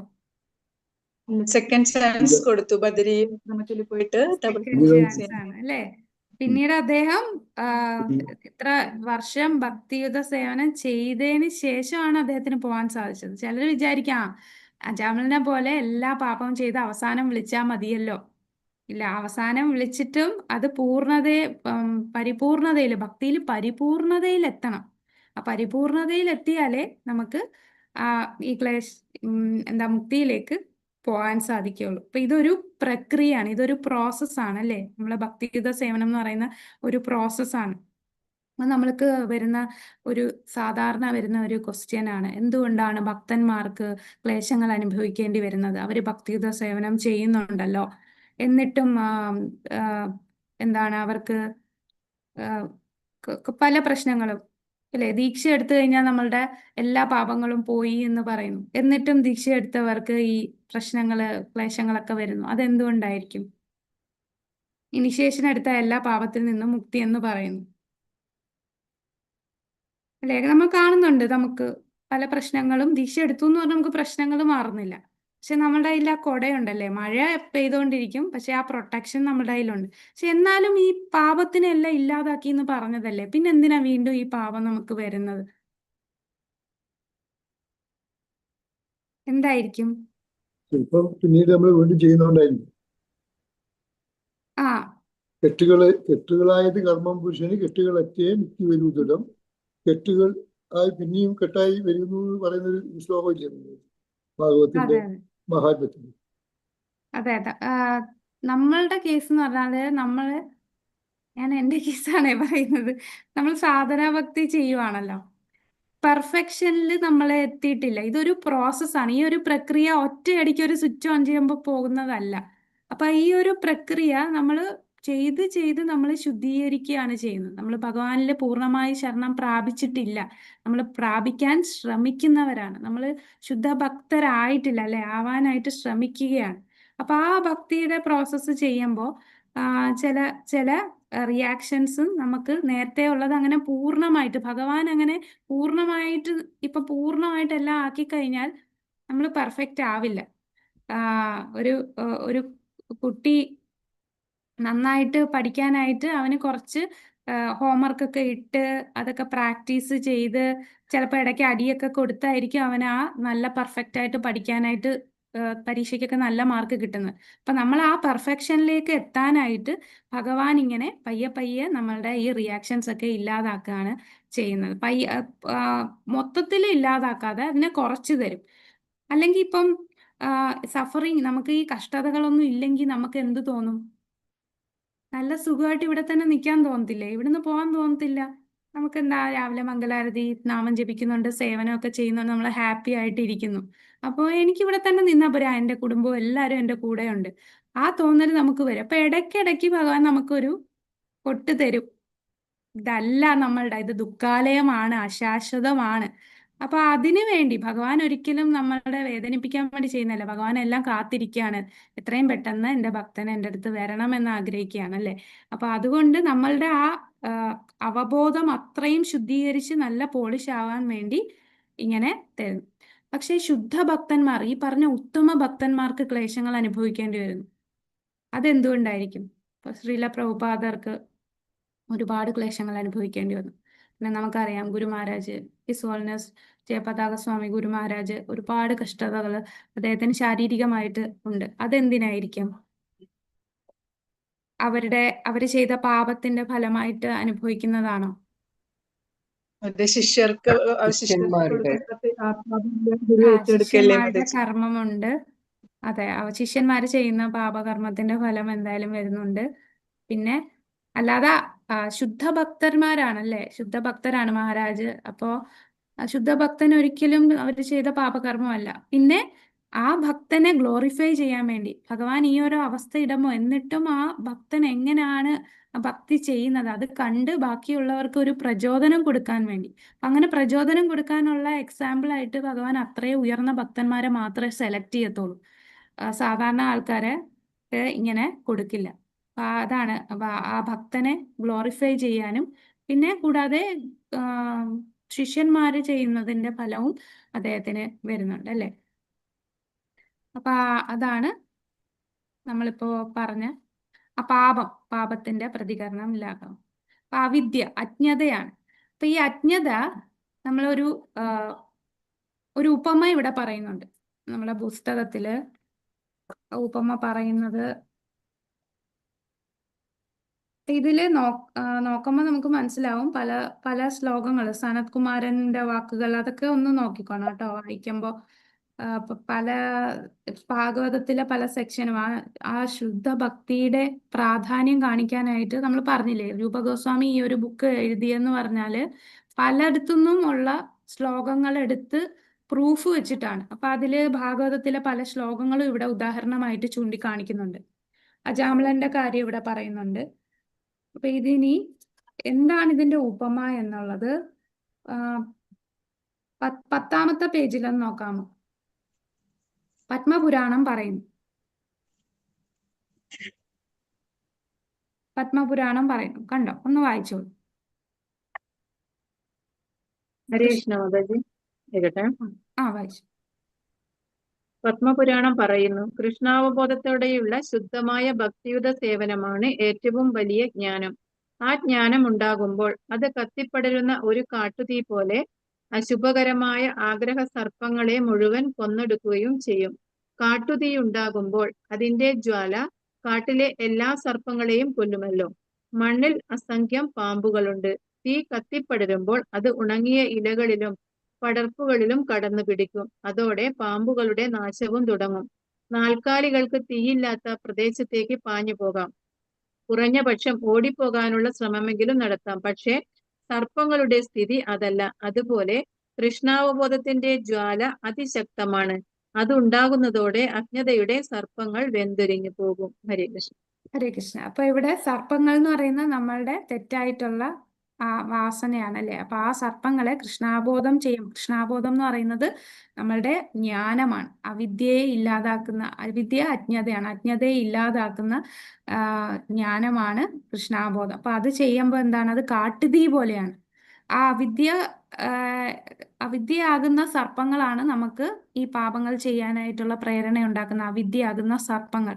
ആ സർപ്പങ്ങളെ നശിപ്പിക്കുന്ന എങ്ങനെയാണ്? ഒരു കാട്ടുതീ കാട്ടിൽ വന്നാൽ ആ തീ നാൽക്കാലികളൊക്കെ ആണെന്നുണ്ടെങ്കിൽ അതിന് ഓടിയെങ്കിലും പോകാം. പക്ഷെ ഒരു സർപ്പത്തിന് എങ്ങും പോയി രക്ഷപ്പെടാൻ പറ്റില്ല, അല്ലേ? അതിന് താഴെ കൂടെ എഴഞ്ഞ് ഒരു മരത്തിൽ കയറിയാലും എല്ലാം അത് കത്തി നശിക്കും. ഓടി രക്ഷപ്പെടാൻ സാധിക്കില്ല. അപ്പൊ അതുപോലെ നമ്മളുടെ ഈ അവിദ്യയാകുന്ന സർപ്പത്തെ കൃഷ്ണാബോധത്തിന് കത്തിച്ചു കളയാൻ സാധിക്കും. അപ്പൊ അവിദ്യയെ ഇല്ലാതാക്കാൻ സാധിക്കും. പിന്നെ ഒരു കാര്യം മനസ്സിലാക്കുക, ഈ അവിദ്യ നമുക്ക് പൂർണ്ണമായിട്ട് ഇല്ലാതാകുന്നത് ഭാവ സ്റ്റേജിലാണ്. ശ്രദ്ധ, സാധുസംഗ, ഭജനക്രിയ, അനർത്ഥ നിവൃത്തി, നിഷ്ഠ, രുചി, ആസക്തി, ഭാവ, പ്രേമ. ആ ഭാവയിൽ എത്തുമ്പോഴാണ് ഈ അവിദ്യ പൂർണ്ണമായിട്ട് മാറുന്നത്. അപ്പൊ നമ്മളൊന്നും ഇപ്പോഴും ആ അവിദ്യ മാറിയിട്ടില്ല. നമുക്ക് കുറെ തിയറി കാര്യങ്ങൾ അറിയാമെങ്കിലും നമ്മൾ ജീവിതത്തിൽ പ്രാക്ടിക്കലായിട്ട് അപ്ലൈ ചെയ്യുമ്പോൾ പല പല പ്രശ്നങ്ങൾ, നമുക്കൊക്കെ കുറച്ചൊക്കെ ആഗ്രഹങ്ങൾ നമ്മുടെ ഉള്ളിൽ കാണാം. ആഗ്രഹം മൊത്തം ഇല്ലാതായിട്ടില്ല. അതിനുള്ള പ്രക്രിയ നമ്മൾ ചെയ്തുകൊണ്ടിരിക്കുകയാണ്. പയ്യെ പയ്യെ അത് മാറിക്കൊണ്ടേ ഇരിക്കുകയാണ്. ഭാവ സ്റ്റേജിൽ എത്തുമ്പോഴാണ് പൂർണ്ണമായിട്ട് നമ്മൾ അവിദ്യ ഇല്ലാതെ നമ്മളുടെ അജ്ഞതയെല്ലാം മാറി പൂർണ്ണ ജ്ഞാനത്തിലെത്തുന്നത്. അപ്പൊ നമ്മൾ ഒരു 0.1% പോലും നമ്മൾ പാപം ചെയ്യില്ല. പാപ ചെയ്യാനുള്ള പ്രവണത പോലും നമ്മളുടെ ഉണ്ടാവില്ല. അപ്പൊ അത് ഭാവ സ്റ്റേജിലാണ്.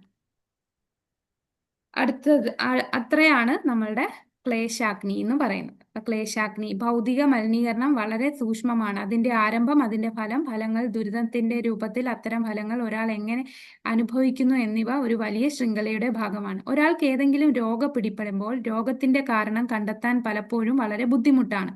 നമ്മുടെ പാപപ്രവർത്തനത്തിന്റെ വിത്തുകളുടെ എല്ലാ ഫലങ്ങളും തടയിടുന്നതിനുള്ള പ്രായോഗിക കുത്തിവയ്പ് കൃഷ്ണാബോധത്തിൽ ഏർപ്പെടുക എന്നതാണ്. അപ്പൊ നമ്മളുടെ പാപം, നമ്മളുടെ ആ രോഗം, ഭവസാഗരത്തിൽ ഇങ്ങനെ കിടക്കാനുള്ള രോഗം നമ്മളുടെ ഈ പാപപ്രവണതയാണ്. ആ പ്രവണത ഇല്ലാതാക്കാനുള്ള മരുന്ന് എന്താണ്? എന്ത് കുത്തിവെക്കണം? കൃഷ്ണാവബോധത്തെ ഏർപ്പെടുക. അതെന്ന് പറഞ്ഞാൽ നമ്മുടെ രോഗം തടയാനുള്ള മെഡിസിനാണ് കൃഷ്ണാവബോധം എന്ന് പറയുന്നത്. ഈ പാപകരമായ ആഗ്രഹ വിത്ത് നീക്കം ചെയ്യാൻ കൃഷ്ണാബോധം നേടുന്നതിലൂടെ മാത്രമേ കഴിയൂ. ശ്രീ ചൈതന്യ മഹാപ്രഭു ശുപാർശ ചെയ്യുന്ന പോലെ മഹാമന്ത്രം അല്ലെങ്കിൽ ഹരേ കൃഷ്ണ മന്ത്രം ചൊല്ലുന്നതിലൂടെ ഇത് വളരെ എളുപ്പത്തിൽ നേടാൻ കഴിയും. മറ്റൊരു വിധത്തിൽ പറഞ്ഞാൽ, ഒരാൾ ഭക്തി സേവനത്തിന്റെ പാത സ്വീകരിക്കുന്നില്ലെങ്കിൽ പാപപ്രവർത്തനങ്ങളുടെ എല്ലാ പ്രതികരണങ്ങളിൽ നിന്നും 100% ശുദ്ധനാകാൻ കഴിയില്ല. അപ്പം 100% നമുക്ക് ശുദ്ധിയാകണമെങ്കിൽ ഈ ഭക്തിയോഗ മാത്രമേ ഉള്ളൂ. വേറെ ഏത് പ്രോസസ്സ്, ഇപ്പൊ ജ്ഞാനയോഗ, അഷ്ടാംഗയോഗ, ആ പ്രോസസ്സൊക്കെ ചെയ്താലും പൂർണ്ണമായിട്ടും നമുക്ക് ശുദ്ധിയിലെത്താൻ സാധിക്കില്ല. ഒരാൾ ഭക്തി സേവനത്തിന്റെ പാത സ്വീകരിച്ചാൽ മാത്രമേ ഇതിൽ നിന്ന് മുക്തി ലഭിക്കുകയുള്ളൂ. ഇത്രയാണ് ക്ലേശാഗ്നിയിൽ പറയുന്നത്. ഓക്കെ. ക്ലേശാഗ്നി കഴിഞ്ഞു. അടുത്തത് ശുഭത.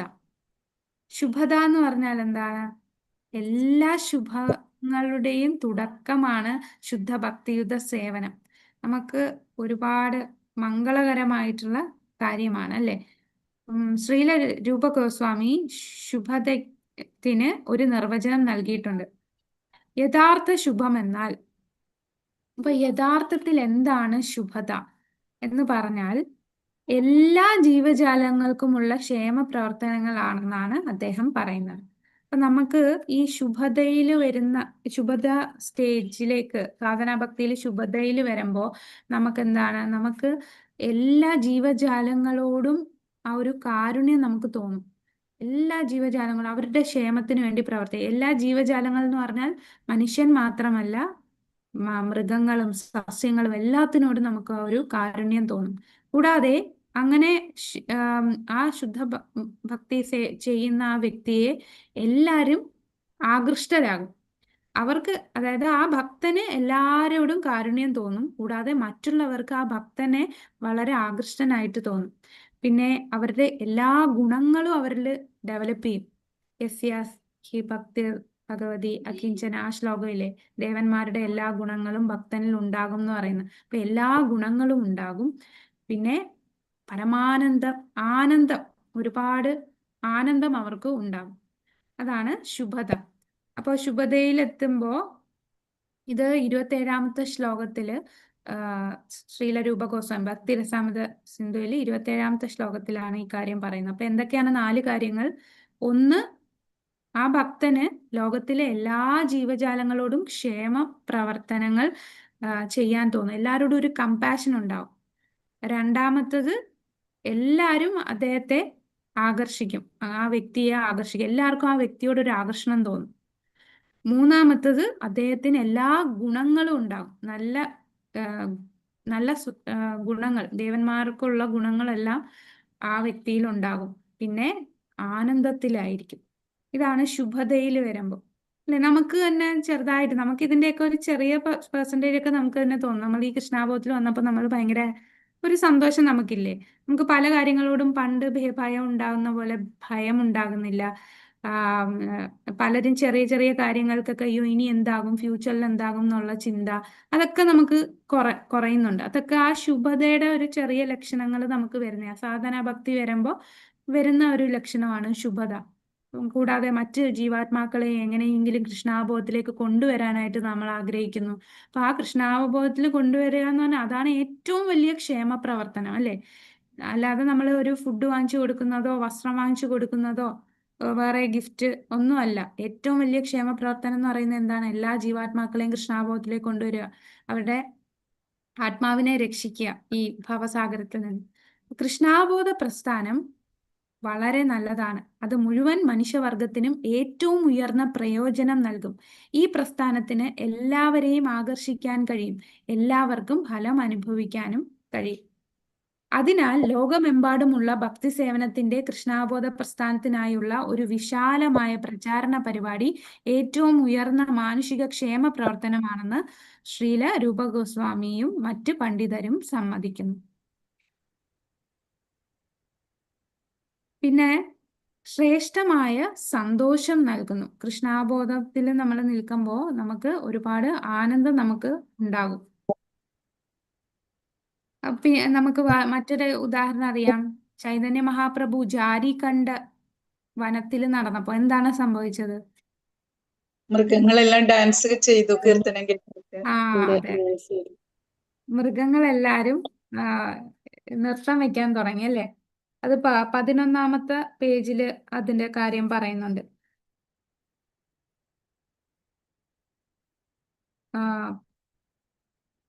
ഇവിടെ കണ്ടോ? സങ്കീർത്തന പ്രസ്ഥാനത്തിന്റെ പ്രചാരണത്തിനായി മധ്യഭാരതത്തിലെ ജാരിഖണ്ഡ് വനാന്തരത്തിലൂടെ സഞ്ചരിക്കുമ്പോൾ ചൈതന്യ മഹാപ്രഭു ഇതിനൊരു പ്രയോഗ മാതൃക കാണിച്ചു തരുന്നു. കടുവ, ആന, മാൻ തുടങ്ങി കാട്ടുമൃഗങ്ങളൊക്കെ തന്നെ അതതിന്റെ രീതിയിൽ നൃത്തം ചെയ്ത് ഹരേ കൃഷ്ണ മന്ത്രം പാടി അദ്ദേഹത്തെ ഗമിക്കുന്നു. അപ്പോ തികഞ്ഞ കൃഷ്ണാബോധത്തോടെ ഭക്തിയുത സേവനത്തിൽ ഏർപ്പെടുന്ന ആൾ ലോകത്തിന് ഏറ്റവും മഹത്തായ സേവനമാണ് നൽകുന്നത്. അപ്പൊ ലോകത്തിനെന്ന് പറയുമ്പോൾ മനുഷ്യവർഗത്തിന് പുറമെ വൃക്ഷലതാദികളും മൃഗങ്ങൾക്കും എല്ലാം ആനന്ദം നൽകുന്നതാണ്. ഈ 10ാമത്തെ പേജില് ആ കൊടുത്തേക്കുന്ന ഹെഡി കൃഷ്ണാബോധം സർവമംഗളകരം. അപ്പൊ അത് ശുഭതയാണ്. അപ്പൊ നമ്മളിപ്പോ ശുഭതയെ കുറിച്ചാണ് ഇപ്പൊ പറഞ്ഞുകൊണ്ടിരിക്കുന്നത്. ഇനി അടുത്ത പാരഗ്രാഫിൽ എന്താ കൊടുത്തിരിക്കുന്നത്? ദേവന്മാരുടെ എല്ലാ ഗുണങ്ങളും അവർക്ക് വരും. അതൊന്ന് ഭാഗവതത്തിലെ 5-ാമത്തെ സ്കന്ധത്തിലെ ശ്ലോകമാണ്. ശുകദേവ ഗോസ്വാമി പറയുന്ന ശ്ലോകമാണത്. ഒന്ന് വായിക്കാമോ? മഹാരാജൻ 11-ാമത്തെ പേജില്. ഹരേഷ്ണാവതൻ. ആ മഹാരാജൻ, കൃഷ്ണനിൽ ഉറച്ച ഭക്തിയുള്ളവരും കാപട്യമില്ലാത്തവരുമായവർക്ക് ദേവന്മാരുടെ എല്ലാ സദ്ഗുണങ്ങളും നേടാൻ കഴിയും. ഭക്തന്റെ പ്രോന്നതമായ കൃഷ്ണാവബോധം മൂലം ദേവന്മാർ പോലും അയാളുടെ കൂടെ കഴിഞ്ഞുകൂടാൻ ആഗ്രഹിക്കും. അയാളുടെ ശരീരത്തിൽ ദേവന്മാരുടെ ഗുണങ്ങൾ ഉണ്ടാകുന്നു എന്നതിന്റെ തെളിവാണിത് എന്ന് ശുകദേവ ഗോസ്വാമി ശ്രീമദ് ഭാഗവതത്തിൽ 5:18-12 പറയുന്നു. അതാണ്. അപ്പൊ അടുത്ത ക്യാരക്ടറാണ് അല്ലെ ശുഭദ എന്ന് പറയുമ്പോൾ ആദ്യം എല്ലാവരോടും ആ കമ്പാഷൻ ഉണ്ടാവും, എല്ലാത്തിന്റെ ക്ഷേമപ്രവർത്തനം. രണ്ടാമത് എല്ലാരെയും ആകർഷിക്കും. എല്ലാരെയും ആകർഷിക്കുന്നതിന് ഉദാഹരണമാണ് കടുവ, ആന, ഇങ്ങനെ വന്യമൃഗങ്ങളും പോലും, കാട്ടിലെ മൃഗങ്ങൾ പോലും ചൈതന്യ മഹാപ്രഭുവിന്റെ സങ്കീർത്തനത്തിൽ ആകർഷിക്കുകയാണ്. അപ്പൊ കൃഷ്ണാബോധം എന്ന് പറയുന്നത് ആ പ്രസ്ഥാനം തന്നെ എല്ലാവരുടെയും ക്ഷേമപ്രവർത്തനത്തിന് വേണ്ടിയാണ്. ഈ പ്രസ്ഥാനം എല്ലാരെയും ആകർഷിക്കുന്നു. കൂടാതെ ഈ പ്രസ്ഥാനത്തിൽ നിന്നാൽ നമുക്ക് എല്ലാ ഗുണങ്ങളും വരും. ദേവന്മാർക്ക് പോലും എല്ലാ സദ്ഗുണങ്ങളും, കാപട്യമില്ലാത്തവർ ദേവന്മാരുടെ എല്ലാ സദ്ഗുണങ്ങളും നേടാൻ കഴിയും. നേരെ മറിച്ച് അടുത്ത പാരഗ്രാഫിൽ പറയുന്നത് വളരെ പ്രധാനപ്പെട്ട കാര്യമാണ് അല്ലെ. ഇതൊന്നും ചെയ്യാത്തവര്, അവര് ഭൗതികമായിട്ടുള്ള പാണ്ഡിത്യമുള്ള ആൾക്കാര്, അവര് വലിയ വിദ്യാഭ്യാസപരമായിട്ട് മഹാപണ്ഡിതന്മാരായിരിക്കും. പക്ഷേ അവര് മൃഗത്തെക്കാൾ താഴ്ന്ന നിലയിലാണ്. അതാണ് പറയുന്നത്. ഉന്നത ബിരുദങ്ങളുടെ അടിസ്ഥാനത്തിൽ മഹാപണ്ഡിതൻ എന്ന് വിളിക്കാമെങ്കിലും മാനസിക പ്രവർത്തനങ്ങളുടെ മേഖലയ്ക്കപ്പുറം പോകാൻ കഴിയാത്തിടത്തോളം അയാൾക്ക് ഭൗതിക പ്രവർത്തനങ്ങൾ നടത്താൻ മാത്രമേ സാധിക്കുള്ളൂ. അതുകൊണ്ട് അയാൾ അവിശുദ്ധനായി തുടരുകയും ചെയ്യും. ഇപ്പം ഭൗതിക ലോകത്ത് വലിയ പണ്ഡിതനാന്ന് പറഞ്ഞാലും ആ വ്യക്തി എന്താണ്? അവിശുദ്ധനാണ്. എപ്പോഴാണോ ആ വ്യക്തി ഭക്തി ചെയ്യുന്നത് എന്നാൽ മാത്രമേ അവർക്ക് ഈ പറഞ്ഞ ഗുണങ്ങളിലേക്ക് വരാൻ സാധിക്കുകയുള്ളൂ. അല്ലാതെ ഭൗതിക കാര്യങ്ങൾക്ക് വേണ്ടിയുള്ള സർവകലാശാലകളിൽ നിന്ന് ഉന്നത ബിരുദങ്ങൾ നേടി ധാരാളം പണ്ഡിതന്മാർ ആധുനിക ലോകത്തിലുണ്ട്. എന്നാൽ അവർക്ക് കൃഷ്ണാബോധ സ്വപ്രസ്ഥാനം ഉൾക്കൊള്ളാനോ അതുവഴി ദേവന്മാരുടെ ഗുണസമ്പത്ത് കൈവരുത്താനോ കഴിയില്ല. അടുത്ത പാരഗ്രാഫും വളരെ ഇമ്പോർട്ടന്റ് ആണ്. ആ പാരഗ്രാഫ് ഒന്ന് വായിക്കാമോ? വളരെ പ്രധാനപ്പെട്ട ഒരു പാരഗ്രാഫാണ്. അതിന് പ്രൂഫായിട്ട് ഉദാഹരണം സഹിതം പ്രഭുപാദര് പറഞ്ഞിരിക്കുന്നതാണ്. യൂണിവേഴ്സിറ്റി നിലവാരത്തിൽ നിന്നുള്ള മാതാജി. അതെ, യൂണിവേഴ്സിറ്റി നിലവാരത്തിൽ. ഉദാഹരണത്തിന് യൂണിവേഴ്സിറ്റി നിലവാരത്തിൽ ഏറെ വിദ്യാഭ്യാസം ഒന്നുമില്ലെങ്കിൽ കൂടി കൃഷ്ണാവബോധമുള്ള ഒരു ബാലന് വളരെ വേഗത്തിൽ അവിഹിതമായ ലൈംഗിക ബന്ധങ്ങളും ചൂതാട്ടവും മാംസാഹാരവും മദ്യപാനവും ഉടനടി ഉപേക്ഷിക്കാൻ കഴിയുന്നു. അതേസമയം കൃഷ്ണാവബോധമില്ലാത്ത മഹാപണ്ഡിതന്മാർ പലപ്പോഴും മദ്യപാനികളും മാംസാഹാരികളും സ്ത്രീ സംഭോഗാസക്തരും ചൂതാട്ടക്കാരുമായിരിക്കും. കൃഷ്ണാവബോധമുള്ളവർ എത്ര പെട്ടെന്നാണ് സദ്ഗുണങ്ങൾ നേടിയെടുക്കുന്നത് എന്നുള്ളതിൻ്റെ പ്രായോഗിക തെളിവുകളാണിത്. കൃഷ്ണാവബോധമില്ലാത്തവർക്ക് ഈ ഗുണങ്ങൾ നേടുക സാധ്യമല്ല. കൃഷ്ണാവബോധമുള്ള ബാലന് സിനിമ, നിശാ ക്ലബ്ബുകൾ, നഗ്നനൃത്ത പ്രദർശനങ്ങൾ, റെസ്റ്റോറൻറ്റുകൾ, മദ്യശാലകൾ തുടങ്ങിയവയിൽ യാതൊരു ആസക്തിയും ഉണ്ടാവുകയില്ല. നാം ഇത് നേരിൽ മനസ്സാക്കിയിട്ടുള്ളതാണ്. ഇവയിൽ നിന്നും പൂർണ്ണമായും മുക്തനായിരിക്കും അയാൾ. പുകവലി, മദ്യപാനം, സിനിമാശാലകളുമായുള്ള ബന്ധം എന്നിവയ്ക്കു വേണ്ടി ചെലവഴിക്കാനുള്ളതല്ല തന്റെ വിലപ്പെട്ട സമയമെന്ന് അവൻ മനസ്സിലാക്കി പ്രവർത്തിക്കുന്നു. ആ ഉദാഹരണം പറയാണല്ലേ. കൃഷ്ണാബോധമുള്ള വ്യക്തി അധികം വിദ്യാഭ്യാസമൊന്നും ഇല്ലെങ്കിൽ പോലും ആ വ്യക്തിക്ക് ഈ പറയുന്ന 4 നിയമങ്ങളെല്ലാം പാലിക്കാൻ സാധിക്കുന്നു. പക്ഷെ കൃഷ്ണാബോധം ഇല്ലാതെ വലിയ പണ്ഡിതന്മാരാണെങ്കിലും അവർ മദ്യപിക്കും, ഈ പറയുന്ന നിയമങ്ങൾ അവർക്കത് ചെയ്യാൻ സാധിക്കുന്നില്ല. കൂടാതെ നിശാ ക്ലബ്ബുകളിലും ഇതിനുമെല്ലാം പോകാനുള്ള ആസക്തി ഉണ്ടാകുന്നു. പക്ഷെ കൃഷ്ണാബോധത്തിൽ വന്നാൽ ഇതെല്ലാം ഉപയോഗിച്ചിരുന്നവര് തന്നെ ഇതെല്ലാം ഇല്ലാതാക്കാനുള്ള ശക്തി, അത്രയും പവർഫുൾ ആണ് നമ്മുടെ ഭക്തിയുത സേവനം. കൂടാതെ കൃഷ്ണാബോധം ഇല്ലാത്ത ഒരാൾക്ക് അരമണിക്കൂർ പോലും നിശബ്ദനായി ഇരിക്കാനാവില്ല. പ്രഭുപാദർ ഇത് എഴുതിയത് 50 വർഷങ്ങൾക്ക് മുമ്പാണ്. ഇന്ന് അരമണിക്കൂർ എന്നുള്ളത് ഒരു 5 മിനിറ്റ് പോലും ആർക്കും ഇങ്ങനെ ഇരിക്കാൻ സാധിക്കാത്ത ഒരവസ്ഥയിലാണ്. നിശബ്ദനായി തീരുമ്പോൾ നിങ്ങൾ തന്നെയാണ് ഈശ്വരൻ എന്ന് നിങ്ങൾക്ക് ബോധ്യമാകുമെന്ന് ഇനി യോഗികളെ കുറിച്ച് പറയാം. ചിലര് ധ്യാനിക്കും, ധ്യാനത്തിലിരിക്കും, യോഗത്തിലിരിക്കും. അതും എല്ലാം വെറുതെ. അതുകൂടെ ഒന്ന് വായിക്കാമോ? അതും പ്രധാനപ്പെട്ടതാണ്. ഇപ്പം ഭൗതികവാദികളെ കുറിച്ചാണ് മുമ്പത്തെ പാരഗ്രാഫ് പറഞ്ഞത്. ഇനി ഭൗതികതയിൽ മുഴുകി ജീവിക്കുന്ന മനുഷ്യന് ആ പദ്ധതി കൊള്ളാമായിരിക്കാം. എന്നാൽ എത്ര സമയം ഒന്ന് വായിക്കാമോ? എത്ര സമയം അവർക്ക് ഹരേ കൃഷ്ണ മാതാജി. വായിച്ചോളൂ പ്രഭു. ഭൗതികതയിൽ മുഴുകി ജീവിക്കുന്ന മനുഷ്യന് ആ പദ്ധതി കൊള്ളാമായിരിക്കാം. എന്നാൽ എത്ര സമയം അവർക്ക് കൃത്യമായി നിശബ്ദരായിരിക്കാൻ കഴിയും? ധ്യാനം എന്ന് വിശേഷിപ്പിക്കപ്പെടുന്ന നിലയിൽ കുറച്ചു സമയം കൃത്യമായി കുത്തിയിരുന്നേക്കാം. എന്നാൽ ഈ യോഗ പരിപാടികൾ നിർത്തുന്ന നിമിഷത്തിൽ തന്നെ അവർ അവിഹിത ലൈംഗിക ബന്ധത്തിലേക്കും ചൂതാട്ടത്തിലേക്കും മാംസാഹാരത്തിലേക്കും മദ്യപാനത്തിലേക്കുമൊക്കെ തിരിയും. എന്നാൽ കൃഷ്ണാവബോധമുള്ളവർ ക്രമേണ മൗനം അവലംബിച്ചുകൊണ്ടുള്ള ധ്യാന പദ്ധതി കൂടാതെ തന്നെ സ്വയം ഉയർത്തപ്പെടുന്നു. കൃഷ്ണാവബോധത്തിൽ നിരതനായിരിക്കുന്നു എന്ന ഒറ്റ കാരണം കൊണ്ട് തന്നെ ഇത്തരം വങ്കത്തങ്ങൾ ഉപേക്ഷിച്ച് അവൻ സൽസ്വഭാവിയായി തീരുന്നു. കൃഷ്ണന്റെ പരിശുദ്ധ ഭക്തനാവുക എന്നാൽ ഏറ്റവും ശ്രേഷ്ഠമായ സ്വഭാവം ഉണ്ടാവുക എന്നർത്ഥമാണ്. ചുരുക്കത്തിൽ കൃഷ്ണാവബോധമില്ലാത്ത ഒരാൾക്കും യഥാർത്ഥത്തിൽ സദ്ഗുണങ്ങൾ ഉണ്ടാവുക സാധ്യമല്ല. ഹരേ കൃഷ്ണ. കൃഷ്ണാവബോധത്തിലൂടെ മാത്രമേ നമുക്ക് ഈ സദ്ഗുണങ്ങൾ ഉണ്ടാക്കാൻ സാധിക്കുകയുള്ളൂ. അപ്പൊ ശുഭത നമ്മൾ കണ്ടു. അടുത്തത് മോക്ഷ ലഘുതകൃത് അല്ലെ? അല്ല, സുദുർലഭയാണല്ലേ സുഖം. ശുഭത കഴിഞ്ഞു. ഇത് നമ്മൾ വായിച്ചില്ല. ഒരിക്കൽ ഭഗവാൻ ചൈതന്യ കോലാവേജ ശ്രീധരന്റെ ശുഭത. ശ്രേഷ്ഠമായ സന്തോഷം നൽകുന്നതാണ് കൃഷ്ണാബോധത്തിന്റെ സുഖമാണ് അടുത്തത് പറയുന്നത്. കൃഷ്ണാബോധത്തിന്റെ സുഖം എന്ന് പറയുന്നത് അത് മോക്ഷ ലഘുതകൃത്താണ് കേട്ടോ. മോക്ഷ ലഘുതകൃത്തിന് ഉദാഹരണമാണ് പറഞ്ഞിരിക്കുന്നത്. അപ്പൊ അടുത്ത കൃഷ്ണാബോധത്തിന്റെ സുഖം എന്ന് എഴുതിയിട്ടില്ലേ, അത് മോക്ഷ ലഘുതകൃത്. മോക്ഷം പോലും ആഗ്രഹിക്കുന്നില്ല. അതാണ്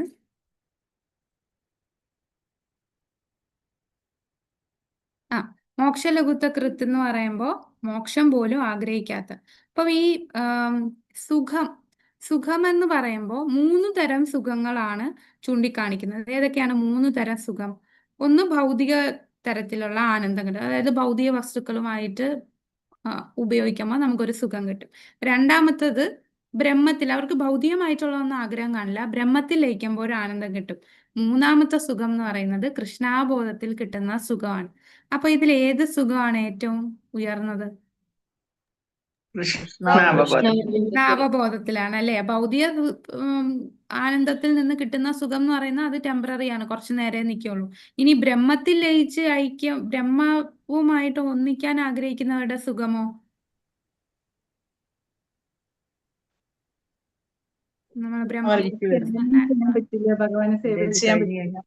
അവിടെ സേവയില്ലാത്തത് കൊണ്ട് അവർക്ക് അവിടെ ഇരുന്ന് ബോറടിക്കും അല്ലെ? ബ്രഹ്മത്തിൽ ലയിച്ച അതേ ആൾക്കാർ തന്നെ വീണ്ടും ഭൂമിയിൽ വരണമെന്ന് ആഗ്രഹിക്കും. എന്നിട്ട് അവര് ഭൂമി വന്ന് എന്ത് ചെയ്യും? വലിയ ഹോസ്പിറ്റൽസും അല്ലെ അനാഥാലയങ്ങള് അങ്ങനെയുള്ള കാര്യങ്ങളൊക്കെ തുറക്കും. അങ്ങനെയുള്ള ഒരുപാട് മായാവാദ സന്യാസിമാരുണ്ട്. അവരെല്ലാം ബ്രഹ്മത്തിൽ ലയിച്ചിട്ട് തിരിച്ചു വന്നവരായിട്ടാണ് ഇവിടെ പറയുന്നത്. അത് നമ്മൾ ഇതിനകത്ത് വായിച്ചാലും മനസ്സിലാവും, അത് പറയുന്നുണ്ട്. തന്ത്രശാസ്ത്രത്തിൽ ശിവൻ പത്നിയായിട്ടുള്ള സതിയോട് ഇങ്ങനെ പറയുന്നു: പ്രിയേ, ഗോവിന്ദന്റെ പാദപത്മങ്ങളിൽ ആത്മസമർപ്പണം ചെയ്ത് പരിശുദ്ധമായ കൃഷ്ണാബോധം നേടിയ ഒരാൾക്ക് ആ വ്യക്തിഗതവാദികൾ ആഗ്രഹിക്കുന്ന എല്ലാ പൂർണ്ണതയും നൽകും. അതിന് പുറമെ ശുദ്ധ ഭക്തന്മാർ അനുഭവിക്കുന്ന പരമാനന്ദം അയാൾക്ക് ലഭിക്കുന്നു. ഈ ഭക്തി ചെയ്തു കഴിഞ്ഞാൽ നമുക്ക് എല്ലാ സുഖവും നമുക്ക് നേടും. പക്ഷെ നമ്മൾ ആ ഭൗതികമായിട്ടുള്ള സുഖം ആഗ്രഹിക്കുന്നില്ലെങ്കിലും നമുക്ക് ചില സുഖങ്ങൾ ഇതിലൂടെ ഒരു ബൈ പ്രോഡക്റ്റ് ആയിട്ട് നമുക്ക് കിട്ടും. ശുദ്ധമായ ഭക്തിയുത സേവനത്തിൽ നിന്ന് ലഭിക്കുന്ന ആനന്ദമാണ് സർവശ്രേഷ്ഠവും നിത്യവും. ഭൗതികമായി കിട്ടുന്നതും നിത്യമല്ല, ബ്രഹ്മത്തിൽ നിന്ന് കിട്ടുന്നതും നിത്യമല്ല. കാരണം അത് കഴിഞ്ഞ് നമ്മൾ തിരിച്ച് സേവ ഇല്ലാത്തത് കൊണ്ട് നമ്മൾ തിരിച്ചു വരും. ഭൗതിക ആനന്ദത്തിൽ നിന്ന് കിട്ടുന്ന സുഖവും ബ്രഹ്മവുമായ ഐക്യത്തിൽ നിന്ന് കിട്ടുന്ന സുഖവും താൽക്കാലികമാണ്. അവ താഴേക്കിടയിലുള്ളതാണ്. ഭൗതിക സുഖത്തിൽ നിന്നുള്ള പതനം സ്വാഭാവികമാണ്. അവ്യക്തിഗതമായ ബ്രഹ്മവുമായുള്ള ഐക്യത്തിൽ നിന്ന് ലഭിക്കുന്ന ആനന്ദത്തിനും പതനം സാധ്യമാണ്. വലിയ മായാവാദി സന്യാസിമാരിൽ പലരും, അതാണ് ആ പാരഗ്രാഫിൽ അടുത്ത പേജിൽ 14ാമത്തെ പേജിൽ ആദ്യത്തെ പാരഗ്രാഫിൽ ഇങ്ങനെ പറയുന്നുണ്ട്. പല പണ്ഡിതരായിട്ടും മായാവാദ സന്യാസികൾ എന്ത് ചെയ്യും? അവർ രാഷ്ട്രീയമായിട്ടോ സാമൂഹ്യപരമായിട്ടോ പല പ്രവർത്തനങ്ങൾ ചെയ്യും. അപ്പൊ അവിടെ അത്രയും സുഖം ഉണ്ടെങ്കിൽ പിന്നെ എന്തിനാണ് അവർ ഭൂമിയിൽ വന്ന് ഇത് ചെയ്യേണ്ട ആവശ്യം? അതിന്റെ അർത്ഥം എന്താണ്? അവർക്ക് അവിടെ അത്ര ആനന്ദം കിട്ടാത്തത് കൊണ്ടല്ലേ അവർ ഈ ജന്മമൃത്യു ജരാവ്യാധിയുള്ള ഈ ലോകത്ത് തിരിച്ചു വന്നത്. അപ്പൊ അതാണ് ഇതിൽ പറയുന്നത്. അതുകൊണ്ട് അവർ ഭൗതിക വിധാനത്തിലേക്ക് ഇറങ്ങുന്നതാണ്. എന്തുകൊണ്ടാണ് ഇറങ്ങുന്നത്? അതീന്ദ്രിയ സുഖാനുഭൂതി അവർക്ക് അവ്യക്തിഗത ബോധത്തിൽ നിന്ന് ലഭിക്കുന്നില്ല. അവ്യക്തമായിട്ട് ബ്രഹ്മത്തിൽ ലയിച്ചിട്ടും അവർക്ക് ആ ഒരു ആനന്ദം ലഭിക്കുന്നില്ല, അതീന്ദ്രിയ ആനന്ദം. അതുകൊണ്ടാണ് അവരെ ആഗ്രഹിച്ചത് എനിക്ക് തിരിച്ചു വരണമെന്ന്. അപ്പൊ ആ തിരിച്ചു വന്ന അവരെന്ത് ചെയ്യും? വലിയ സാമൂഹ്യ ക്ഷേമ പ്രവർത്തനവും രാഷ്ട്രീയവും ഇതൊക്കെ ചെയ്ത് അവര് ഭൂമിയിൽ വരികയാണ്. ഭൗതിക തലത്തിലേക്ക് ഇറങ്ങുന്ന അങ്ങനെയുള്ള ധാരാളം മായാവാദ സന്യാസികളുണ്ട്. എന്നാൽ കൃഷ്ണാവബോധത്തിലുള്ള ഒരു വ്യക്തി ഒരിക്കലും ഒരു തരത്തിലുള്ള ഭൗതിക തലത്തിലേക്കും ഇറങ്ങി വരില്ല. അവ എത്ര തന്നെ വശ്യമോ ആകർഷകമോ ആയാലും ഒരു ഭൗതിക പ്രവർത്തനം കൃഷ്ണാബോധത്തിന്റെ ആത്മീയ പ്രവർത്തനത്തിനോട് താരതമ്യപ്പെടുത്താവുന്നതല്ലെന്ന് അയാൾക്കറിയാം. അപ്പൊ കൃഷ്ണാബോധത്തിൽ വന്നവര് ഒരിക്കലും തിരിച്ച് താഴോട്ട് തലത്തിലേക്ക് ഇറങ്ങി പോകില്ല എന്ന് പറയും. ഇനി അടുത്തത് എന്താ മാതാജി? ഓക്കെ, പിന്നെ ഇനി അടുത്തത് എന്താന്ന് വെച്ചാല് പല യോഗികളുണ്ട്. ഈ അഷ്ടസിദ്ധികളുണ്ടല്ലോ, അണിമ, ലഖിമ, പ്രാപ്തി, അങ്ങനെയുള്ള അഷ്ടസിദ്ധികളുണ്ടല്ലോ. ഈ അഷ്ടസിദ്ധികൾ ലഭിക്കുന്നതും അത്ര വലിയ കൃഷ്ണാബോധമായിട്ട് നോക്കുമ്പോൾ അതൊരു വലിയ കാര്യമല്ല എന്നാണ് അടുത്ത പാരഗ്രാഫിൽ പറയുന്നത്. അതായത് ഈ അണിമ സിദ്ധി എന്ന് പറഞ്ഞാൽ അവർക്ക് എന്താണ് ചെറുതായിട്ട് സൂക്ഷ്മ രൂപത്തില് ചെറുതാവാനായിട്ടുള്ള സാധിക്കും. കല്ലിന്റെ ഉള്ളിൽ കടക്കാൻ സാധിക്കും സൂക്ഷ്മമായിട്ട്. അതാണ് അണിമ സിദ്ധിയുടെ പ്രത്യേകത. പക്ഷേ ആ സിദ്ധി കിട്ടിയിട്ട് എന്താ പ്രയോജനം? ഇപ്പൊ ആ സിദ്ധി ഒന്നും ഇല്ലാഞ്ഞിട്ട് തന്നെ വലിയ മലകളൊക്കെ നമ്മള് തുരന്ന് ഒരു ഗുഹ ഉണ്ടാക്കി അവിടെയൊക്കെ റോഡ് പണിഞ്ഞ് നമ്മൾ ആ കല്ലിന്റെ ഇടയിൽ കൂടെ ഒക്കെ യാത്ര ചെയ്യുന്നല്ലോ. അപ്പൊ ഇവർ ഇത്രയും കഷ്ടപ്പെട്ട് സിദ്ധി ചെയ്ത് കിട്ടുന്നതിനേക്കാളും ഈ ഭൗതികവാദികൾ വരെ ചെയ്യുന്ന ഒന്നാണ്. അപ്പൊ അത് വലിയ കാര്യമില്ല. അതാണ് മറ്റ് യോഗ സിദ്ധികളുടെ കഥയും ഇതുപോലെയാണ്.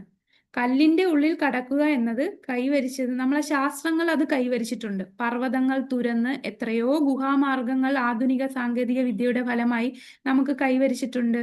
അതുപോലെയാണ് മറ്റു സിദ്ധികളും ഇതുപോലെയാണ്. ചിലതെന്താണ് ഭയങ്കര ലൈറ്റാ. നമുക്ക് വേറൊരു സിദ്ധി എന്ന് പറഞ്ഞാൽ നമ്മളെ വെയിറ്റ് ഇങ്ങനെ വെയിറ്റ് ഇല്ലാത്ത അവസ്ഥയിൽ നമുക്ക് പറന്ന് നടക്കാൻ പറ്റുന്ന അവസ്ഥയിൽ വരും.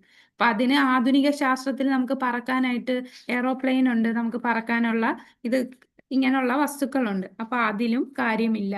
അതുപോലെ ലഖിമ എന്ന് പറയുന്ന സിദ്ധി എന്ന് പറയുന്നത് സൂര്യരശ്മി ഉപയോഗിച്ച് സൂര്യമണ്ഡലത്തിലെത്താൻ യോഗികൾക്ക് കഴിയും. അതുപോലെ യോഗികൾക്ക് ചന്ദ്രനെ ഈ പറഞ്ഞ കാര്യമൊന്നും നമ്മൾ ഇതുവരെ കൈവരിച്ചിട്ടില്ലാത്ത കാര്യങ്ങളാണ്. മറ്റേത് ആ കല്ലിന്റെ അകത്ത് പോകുന്നത് നമ്മൾ ആധുനിക ശാസ്ത്രം വെച്ച് കൈവരിച്ചിട്ടുണ്ട്. കൂടാതെ വെള്ളത്തില് ഈ ഫ്ലോട്ട് ചെയ്ത് കിടക്കാം. വെയിറ്റ് കുറയുമ്പോൾ നമുക്ക് ഫ്ലോട്ട് ചെയ്ത് കിടക്കാൻ പറ്റും, പറക്കാൻ പറ്റും.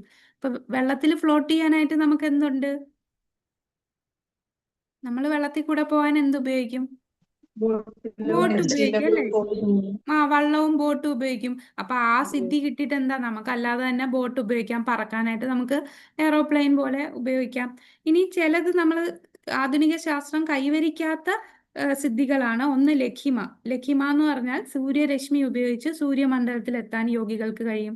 പിന്നെ പ്രാപ്തി എന്ന് പറഞ്ഞാല് അവർക്ക് ഇവിടെ നിന്നുകൊണ്ട് കൈ നീട്ടി ഇപ്പൊ ഇവിടെ നിന്ന് അങ്ങ് ഹിമാലയത്തിലുള്ള ഒരു മരത്തില് പഴം അവർക്ക് കൈ നീട്ടി എടുക്കാൻ സാധിക്കും. ചന്ദ്രനിൽ തൊടാൻ സാധിക്കും. അങ്ങനെയുള്ള സിദ്ധിയാണ് പ്രാപ്തി. പിന്നെ ഈശ്വത എന്ന് പറയുന്ന സിദ്ധി, അതായത് ഒരു ഗ്രഹം പൂർണ്ണമായി തന്നെ സ്വന്തം ഇച്ഛ കൊണ്ട് നിർമ്മിക്കാനും നശിപ്പിക്കാനും പറ്റും. മറ്റൊരു സിദ്ധിയാണ് വശിത്വം. വശിത്വം എന്ന് പറഞ്ഞാൽ ആരെയും അവരെ കൺട്രോളിലാക്കാം, മറ്റുള്ളവരുടെ മനസ്സിനെ കൺട്രോൾ ചെയ്യാൻ പറ്റും. പ്രാകാമ്യം, മാജിക്ക്, ആഗ്രഹിക്കുന്നതെല്ലാം അവർക്ക് സാധിക്കും. അങ്ങനെയുള്ള പല സിദ്ധികളുണ്ട്. വസായിത എന്ന ഒരു ഏറ്റവും വലിയ സിദ്ധി. ഇത് ഇന്ദ്രജാലം തന്നെ. അതായത് പ്രകൃതിക്ക് ഓപ്പോസിറ്റ് ആയിട്ട് ചെയ്യാനുള്ള ഈ പറഞ്ഞ സിദ്ധികളെല്ലാം ഹിരണ്യകശിപുവിനുണ്ടായിരുന്നു അല്ലെ? അസുരന്മാർക്ക് വരെ ഹിരണ്യകശിപു ഈ വേൾഡ് മൊത്തം, യൂണിവേഴ്സ് മൊത്തം ഹിരണ്യകശിപുവിന്റെ കൺട്രോളിലായിരുന്നു. അപ്പോ ഈ സിദ്ധിയൊന്നും എന്താണ് വലിയ കാര്യമല്ല എന്നാണ് ഇവിടെ പറയുന്നത്. ഭക്തിയുടെ മുമ്പിൽ ഈ സിദ്ധിയൊക്കെ വെറും നിസ്സാരമാണ്. ഇത്തരം സിദ്ധികൾ കൊണ്ട് താൽക്കാലികമായ സുഖമോ ആനന്ദമോ ഒക്കെ നേടാൻ കഴിയും, അല്ലാതെ ആ ഒരു ആനന്ദത്തിൽ നമുക്ക് എത്താൻ സാധിക്കേയില്ല. അതാണ് ഇവിടെ പറയുന്നത്. കൃഷ്ണാബോധത്തോടെ നടക്കുന്ന ഭക്തിയുത സേവനത്തിൽ നിന്ന് ലഭിക്കുന്ന സുഖം അതീന്ദ്രിയവും അളവറ്റതുമാണ്. ഇതുപോലെയുള്ള ദിവ്യാനന്ദം മറ്റൊന്നിലും, ഈ പറയുന്ന സിദ്ധി ലഭിച്ചാൽ പോലും നമുക്ക് ലഭിക്കുകയില്ല. പിന്നീട് ഈ കോലാവിജ ശ്രീധരന്റെ കഥ അറിയാമോ? ആരാണ് കോലാവിജ ശ്രീധർ? ഒരു ശുദ്ധഭക്തനായിരുന്നു മാതാജി. ആ അദ്ദേഹം വാഴ വാഴ കൂട്ടിയിട്ടാണ് അത് വിറ്റാണ് അദ്ദേഹം ജീവിതം നിർത്തി ചെയ്തിരുന്നത്. വാഴയിലയിലെ ഉൽപ്പന്നങ്ങൾ വെച്ച് വിറ്റ് അപ്പോൾ ജീവിക്കുന്ന അദ്ദേഹം വ്യക്തിയാണ്. ഗംഗാപൂജക്കും അതിൽ നിന്ന് കിട്ടുന്ന പൈസ കൊണ്ട് ഗംഗാപൂജയൊക്കെ ചെയ്യാനും, ആ അപ്പോ ചൈതന്യ മഹാപ്രഭുവിന് വളരെ ഇഷ്ടമായിരുന്നു. അദ്ദേഹം ഒരു തവണ കുറെ പൈസ കൊടുക്കാന്ന് പറഞ്ഞപ്പോ അദ്ദേഹം പറഞ്ഞിരിക്കുന്നത്, എനിക്ക് ഇത്രയും പണത്തിന്റെ ആവശ്യമില്ല, ഇതുകൊണ്ട് തന്നെ ഞാൻ സംതൃപ്തനാണെന്നാണ് ആ ഈ ആ പറഞ്ഞതായിട്ട് വായിച്ചിട്ടുണ്ട്. അതെ. അപ്പം ചൈതന്യ മഹാപ്രഭു കോലാവേജ ശ്രീധരന്റെ അടുത്ത് പറയുന്ന, അത്ര തീരെ ദരിദ്രനായിരുന്നല്ലേ അദ്ദേഹം. വീടെല്ലാം ചോർന്നൊലിക്കും, ചീടുന്ന വസ്ത്രം പോലും കീറി പറഞ്ഞ വസ്ത്രമാണ്. അപ്പൊ അദ്ദേഹം മഹാപ്രകട ലീല കാണിച്ചപ്പോ ഇദ്ദേഹത്തിനെ വിളിച്ചു. നിനക്ക് എന്ത് വരവും ഞാൻ തരാം എന്ന് പറഞ്ഞു. അപ്പൊ എന്താ ഇദ്ദേഹം പറഞ്ഞത്? എന്തും തരാം, നീ ചോദിക്കുന്ന എന്ത് ആഗ്രഹം, നിനക്ക് മുക്തി വേണോ, നിനക്ക് എന്താണ് വേണ്ടത് ചോദിച്ചപ്പോ അദ്ദേഹം പറയുന്നത്, എനിക്ക് ഇനിയുള്ള ജന്മങ്ങളിലെല്ലാം ഇതേ കോലാവേജ ശ്രീധരനായിട്ട് ജനിച്ചാ മതി, അങ്ങ് നിമായി ആയിട്ട് വരണം. ആ നിമായി, കൊച്ചു നിമായി വന്ന് കോലാവേജ ശ്രീധരന്റെ അടുത്ത് വന്നിട്ട് പറ്റിക്കും, പൈസ കൊടുക്കാതെ വാഴയിലൊക്കെ എടുത്തോണ്ട് പോവും, അങ്ങനെ വഴക്കുണ്ടാക്കും. അതേ നിമായി ആയിട്ട് വന്ന് ഇനിയും വരണം എന്നാണ്. അപ്പൊ അതായത് അദ്ദേഹം മുക്തി പോലും ആഗ്രഹിക്കുന്നില്ല. കാരണം ഇതിൽ കൂടെ കിട്ടുന്ന, ഈ ഭക്തിയുത സേവനത്തിൽ നിന്ന് കിട്ടുന്ന ആനന്ദം എന്ന് പറഞ്ഞാൽ അത് അത്രയും വലുതാണ്. അതിന്റെ ആ ഒരു കടലിന്റെ തുള്ളി എത്ര ജന്മം നമ്മൾ, എത്രയോ ബ്രഹ്മാവിന്റെ 50 വർഷം ബ്രഹ്മലോകത്ത് നിന്നാൽ പോലും ഇതിന്റെ ഒരു തുള്ളി പോലും ആനന്ദം അവിടെ ഉണ്ടാവില്ല എന്ന് പറയും. അപ്പൊ അത്രയും ആനന്ദമാണ് കൃഷ്ണാബോധത്തിലൂടെ വരുന്നത്. ഒരിക്കൽ ഭഗവാൻ ചൈതന്യൻ ഈ രഹസ്യം ഭക്തനായ കോലാവേജ ശ്രീധരനെ സ്വയം വെളിപ്പെടുത്തുകയും അദ്ദേഹത്തിന് ഇഷ്ടമുള്ള സമ്പത്ത് വാഗ്ദാനം ചെയ്യുകയും ചെയ്തു. എന്നാൽ തനിക്ക് ഭൗതിക സമ്പത്ത് ഒന്നും ആവശ്യമില്ലെന്ന് ഇദ്ദേഹം അറിയുന്നു. അതാണ് ശുദ്ധ ഭക്തരുടെ നിലപാട്. ഇനി നമുക്ക് മോക്ഷ ലഘുതകൃത്തുണ്ട്, സാന്ദ്രാനന്ദ വിശേഷാത്മ, സുദുർലഭയുണ്ട്, ശ്രീകൃഷ്ണ ആകർഷിത, അതുകൂടെ ഉണ്ട്. അപ്പൊ അത് നമുക്ക് അടുത്ത ക്ലാസ് നാളെ നോക്കാം. എന്നിട്ട് 3ാമത്തെ ചാപ്റ്റർ കൂടെ തുടങ്ങാം. കുറച്ചുകൂടെ ഉള്ളു, അത് കുറച്ചേ ഉള്ളൂ, പക്ഷെ അത് എടുക്കുമ്പോൾ ചിലപ്പോൾ 10 മണി കഴിയും. അതുകൊണ്ടാണ് 9:45, 9:50 ആവുന്നില്ലേ. ഇത് കുറച്ച് വലിയ ചാപ്റ്റർ ആയതുകൊണ്ടാണ് കേട്ടോ. അപ്പൊ 3ാമത്തെ അധ്യായം നമുക്ക് നാളെ തുടങ്ങാൻ പറ്റും. ഇതോടെ ഓക്കെ. നമ്മൾ നാളെ ഏതാണ് നോക്കുന്നത്? മോക്ഷ ലഘുതകൃത്ത് കഴിഞ്ഞു. ഇനി സുദുർലഭയാണ്. മോക്ഷ ലഘുതകൃത്തിൽ ഇനിയുണ്ട്, ശുദ്ധമായ മോക്ഷ സങ്കല്പത്തെ ആഗ്രഹിക്കുന്നില്ല, മോക്ഷം എന്ന സങ്കല്പത്തെ പോലും പരിഹസിക്കുന്നു. ഇതുകൂടെ ഒന്ന് എടുക്കാം. അതായത് ഒരു രാജ്ഞി എന്ന് പറയുമ്പോ എന്താണ്? ചുറ്റിനും ആരുണ്ട്? പരിചാരകരുണ്ട്, വേലക്കാരുണ്ട്, അല്ലെ? എല്ലാ ഐശ്വര്യങ്ങളും ബഹുമാനവും എല്ലാം ഉണ്ട്. അതുപോലെയാണ് ഭക്തി ദേവി നമുക്ക് ഉണ്ടെങ്കിൽ മുക്തി ദേവി ദാസിയെ പോലെ നിൽക്കുമെന്നാണ്. മുക്തിയും ബാക്കിയുള്ള ഇന്ദ്രിയ സംതൃപ്തി എല്ലാം ഈ രാജ്ഞിയുടെ പുറകെ ദാസിയെ പോലെ വരും. ഒരു രാജ്ഞിയുടെ സ്വന്തം പരിചാരകരും വേലക്കാരികളും രാജ്ഞിയെ എല്ലാ ബഹുമാനങ്ങളും പ്രണാമങ്ങളും കൂടി അനുഗമിക്കുന്നത് പോലെ മതപരത, സാമ്പത്തിക വികസനം, ഇന്ദ്രിയ സംതൃപ്തി, മോക്ഷം എന്നിവയുടെ സന്തോഷങ്ങൾ ഭഗവാന്റെ ഭക്തി സേവനത്തെ പിന്തുടരുന്നു എന്ന് പ്രസ്താവിക്കുന്നു. അപ്പൊ ഭഗവാന്റെ ഭക്തി സേവനം ചെയ്യുമ്പോൾ മറ്റുള്ളവർക്ക് കിട്ടുന്ന എല്ലാ സന്തോഷവും ഇവരുടെ പുറകേ വരും. ഇതെല്ലാം വരും എന്നാണ്. ആഗ്രഹിക്കാതെ തന്നെ ഈ കാര്യങ്ങൾ വരും. പക്ഷെ ഭക്തന്മാർക്ക് അതൊന്നും വേണ്ട. ഭക്തന്മാർക്ക് അതൊക്കെ നിസ്സാരമാണ്. ഈ പറയുന്ന മോക്ഷത്തിൽ കിട്ടുന്ന ആനന്ദവും ഇന്ദ്രിയ സംതൃപ്തിയിൽ കിട്ടുന്ന ആനന്ദത്തിന്റെ കാര്യം പിന്നെ പറയണ്ടല്ലേ. മോക്ഷം പോലും ആഗ്രഹിക്കാത്തതാണ്. കാരണം അവര് ആ പരമാനന്ദത്തിൽ നിൽക്കുമ്പോൾ ഈ ആനന്ദം എന്നൊക്കെ പറയുന്ന ചെറുതാണ്. അവര് നമ്മളുടെ ദാസനെ പോലെ ഞാൻ ഈ മോക്ഷത്തിൽ വരാം, മുക്തിയിൽ കൊണ്ടുപോകാം എന്ന് പറഞ്ഞാൽ പോലും അവർക്കത് വേണ്ട. അതെല്ലാം ദാസനെ പോലെ ബാക്കിൽ നിൽക്കുക. അത്രയും ആനന്ദം കൃഷ്ണാബോധത്തിൽ നിന്ന് കിട്ടുന്നു. അതുകൊണ്ടാണ് മോക്ഷലഘുത കൃത്, മോക്ഷം പോലും ആഗ്രഹിക്കുന്നില്ല. ഇനി സുദുർലഭ നമുക്ക് നാളത്തെ ക്ലാസ്സിൽ നോക്കാം. ഹരേ കൃഷ്ണ. ഈ സ്ലൈഡ് കാണിച്ചതൊക്കെ ഈ നമ്മളെ ചെയ്യുന്ന ഭക്തി സാബക സിന്ധുവിലുണ്ടോ മാതാജി? ഉണ്ട് പ്രഭു, അതിനകത്തുള്ള പോയിന്റ്സ് ആണ് ഈ സ്ലൈഡിനകത്തുള്ളത്. വായിക്കാൻ മനസ്സിലാവും. പക്ഷെ സ്ലൈഡിനകത്ത് എല്ലാം ഒന്നും കാണിച്ചിട്ടില്ല, കുറച്ചേ കാണിച്ചിട്ടുള്ളൂ. പിന്നെ സ്ലൈഡിനകത്ത് ശ്ലോകങ്ങളോട് ഇതിനകത്ത് ശ്ലോക നമ്പർ കൊടുത്തത് ഇതിനകത്ത് ചില ശ്ലോകങ്ങൾ കാണിച്ചിട്ടുണ്ടെന്നേ ഉള്ളൂ. പിന്നെ നമ്മൾ നേരത്തെ പറഞ്ഞ ഈ അപ്രാരബ്ധ കർമ്മം പ്രാരബ്ധ കർമ്മം അത് ഞാൻ നേരത്തെ എവിടെയോ പഠിച്ചപ്പോൾ സഞ്ചിത കർമ്മം എന്ന് പറഞ്ഞിട്ടൊരു കർമ്മം കൂടി സഞ്ചിത കർമ്മം. സഞ്ചിത കർമ്മമാണ് ഈ പ്രാരബ്ധ കർമ്മവും അപ്രാരബ്ധ കർമ്മവും ഇതിന്റെ ഒരു കളക്ഷനാണ് ഈ സഞ്ചിത കർമ്മം എന്ന് പറയുന്നത്. നമ്മൾ ജനിക്കുമ്പോഴേ ഇതെല്ലാം ആയിട്ടാണ് ജനിക്കുന്നത് അല്ലേ? ജനിക്കുമ്പോഴേ നമുക്ക് പ്രാരബ്ധ ഈ അനുഭവിക്കാനുള്ള പ്രാരബ്ധ കർമ്മം മാത്രം കൊണ്ട് നമ്മൾ ജനിക്കുന്നു. അപ്രാരബ്ധ കർമ്മം സഞ്ചിത കർമ്മമായിട്ട് തന്നെ നമ്മുടെ ഇതിലുണ്ടാവുന്നത്. അങ്ങനെ ഒരു ഇത് ഞാൻ പഠിച്ചിട്ടുണ്ടായിരുന്നു. സഞ്ചിത കർമ്മം. ഒരുവൻ ജനിക്കുമ്പോ സഞ്ചി പോലെ ഒരു ചാക്ക് നിറച്ചും കുറെ കർമ്മങ്ങളുമായിട്ടാണ് വരുന്നത്. അപ്പൊ അതില് നമ്മളിപ്പം പ്രാരാബ്ധം എന്ന് പറയുമ്പോൾ ചിലത് കുറെ വർഷം കഴിഞ്ഞ്, ഇപ്പം നമുക്കറിയാം നമ്മൾ വയസ്സാകുമ്പോഴാണ് ഒരുപാട് അസുഖങ്ങളൊക്കെ വരുന്നത്. അതായത് നമ്മൾ ചെയ്ത ആ പാപത്തിന്റെ ഫലമായിട്ടാണ് നമ്മൾ വാർദ്ധക്യത്തിൽ വരികയും അസുഖങ്ങൾ വരുന്നത്. പക്ഷെ ആ ജനിച്ച സമയത്ത് വാർദ്ധക്യത്തിലുള്ളത് അപ്പം വന്നിട്ടില്ല, ജനിക്കുന്ന സമയത്തുള്ള വേറെ കർമ്മങ്ങളാണ്. അപ്പൊ ആ അപ്രാരാബ്ധ കർമ്മം നമ്മൾ ജനിക്കുമ്പോഴേ അപ്രാരാബ്ധവും നമ്മുടെ കൂടെ ഉണ്ട്. ചില അപ്രാരാബ്ധ കർമ്മങ്ങളൊക്കെ ഈ ലൈഫിൽ തന്നെ വന്നു പോകും. ചിലതെന്താണ് നമ്മളുടെ അടുത്ത ലൈഫിലും അത് കൂടെ വരും. അപ്പൊ അതിന് ചിലര് വിചാരിക്കാം ഇനി അടുത്ത ജന്മമല്ലേ. ഇപ്പൊ നമ്മൾ ഈ നോൺ വെജ് ഒക്കെ കഴിക്കുമ്പോൾ നമ്മൾ പറയില്ലേ അടുത്ത ജന്മം ഇനി കോഴിയായിട്ട് അത് അടുത്ത ജന്മമല്ലേ എന്നിങ്ങനെ അവർക്ക് താല്പര്യം ഇല്ലാതെ അല്ലെങ്കിൽ ഒരു വിശ്വാസം ഇല്ലാതെ പറയും. പക്ഷെ ഈ അടുത്ത ജന്മം എന്ന് പറഞ്ഞാലുള്ള പ്രശ്നം എന്ന് പറഞ്ഞാല് ഇപ്പൊ ഈ ജന്മം കക്കാനുള്ള വാസനയുള്ള വ്യക്തിയാണ്. അപ്പൊ പക്ഷെ അയാൾ ഇത്രയും വലിയ കള്ളത്തരം ചെയ്തിട്ടും നമുക്കറിയാം വലിയ വലിയ കള്ളന്മാരെ ഒന്നും പിടിക്കാൻ പറ്റത്തില്ലല്ലേ. അവർക്ക് അത്രയും കള്ളം ചെയ്ത് പിടിക്കപ്പെടാതെ ഈ ജന്മം നല്ല സുഖമായിട്ട് ജീവിച്ചു. അതിന്റെ ഫലം ഒന്നും വന്നില്ല. പക്ഷെ അത് എന്തായിട്ട് കിടക്കുകയാണ്? അപ്രാരാബ്ധമായിട്ട് കിടക്കുകയാണ്. അടുത്ത ജന്മം ഈ ആത്മാവ് അടുത്ത ശരീരത്തിൽ പോവുമല്ലോ. അപ്പൊ ആത്മാവിന്റെ കൂടെ എന്തും കാണും?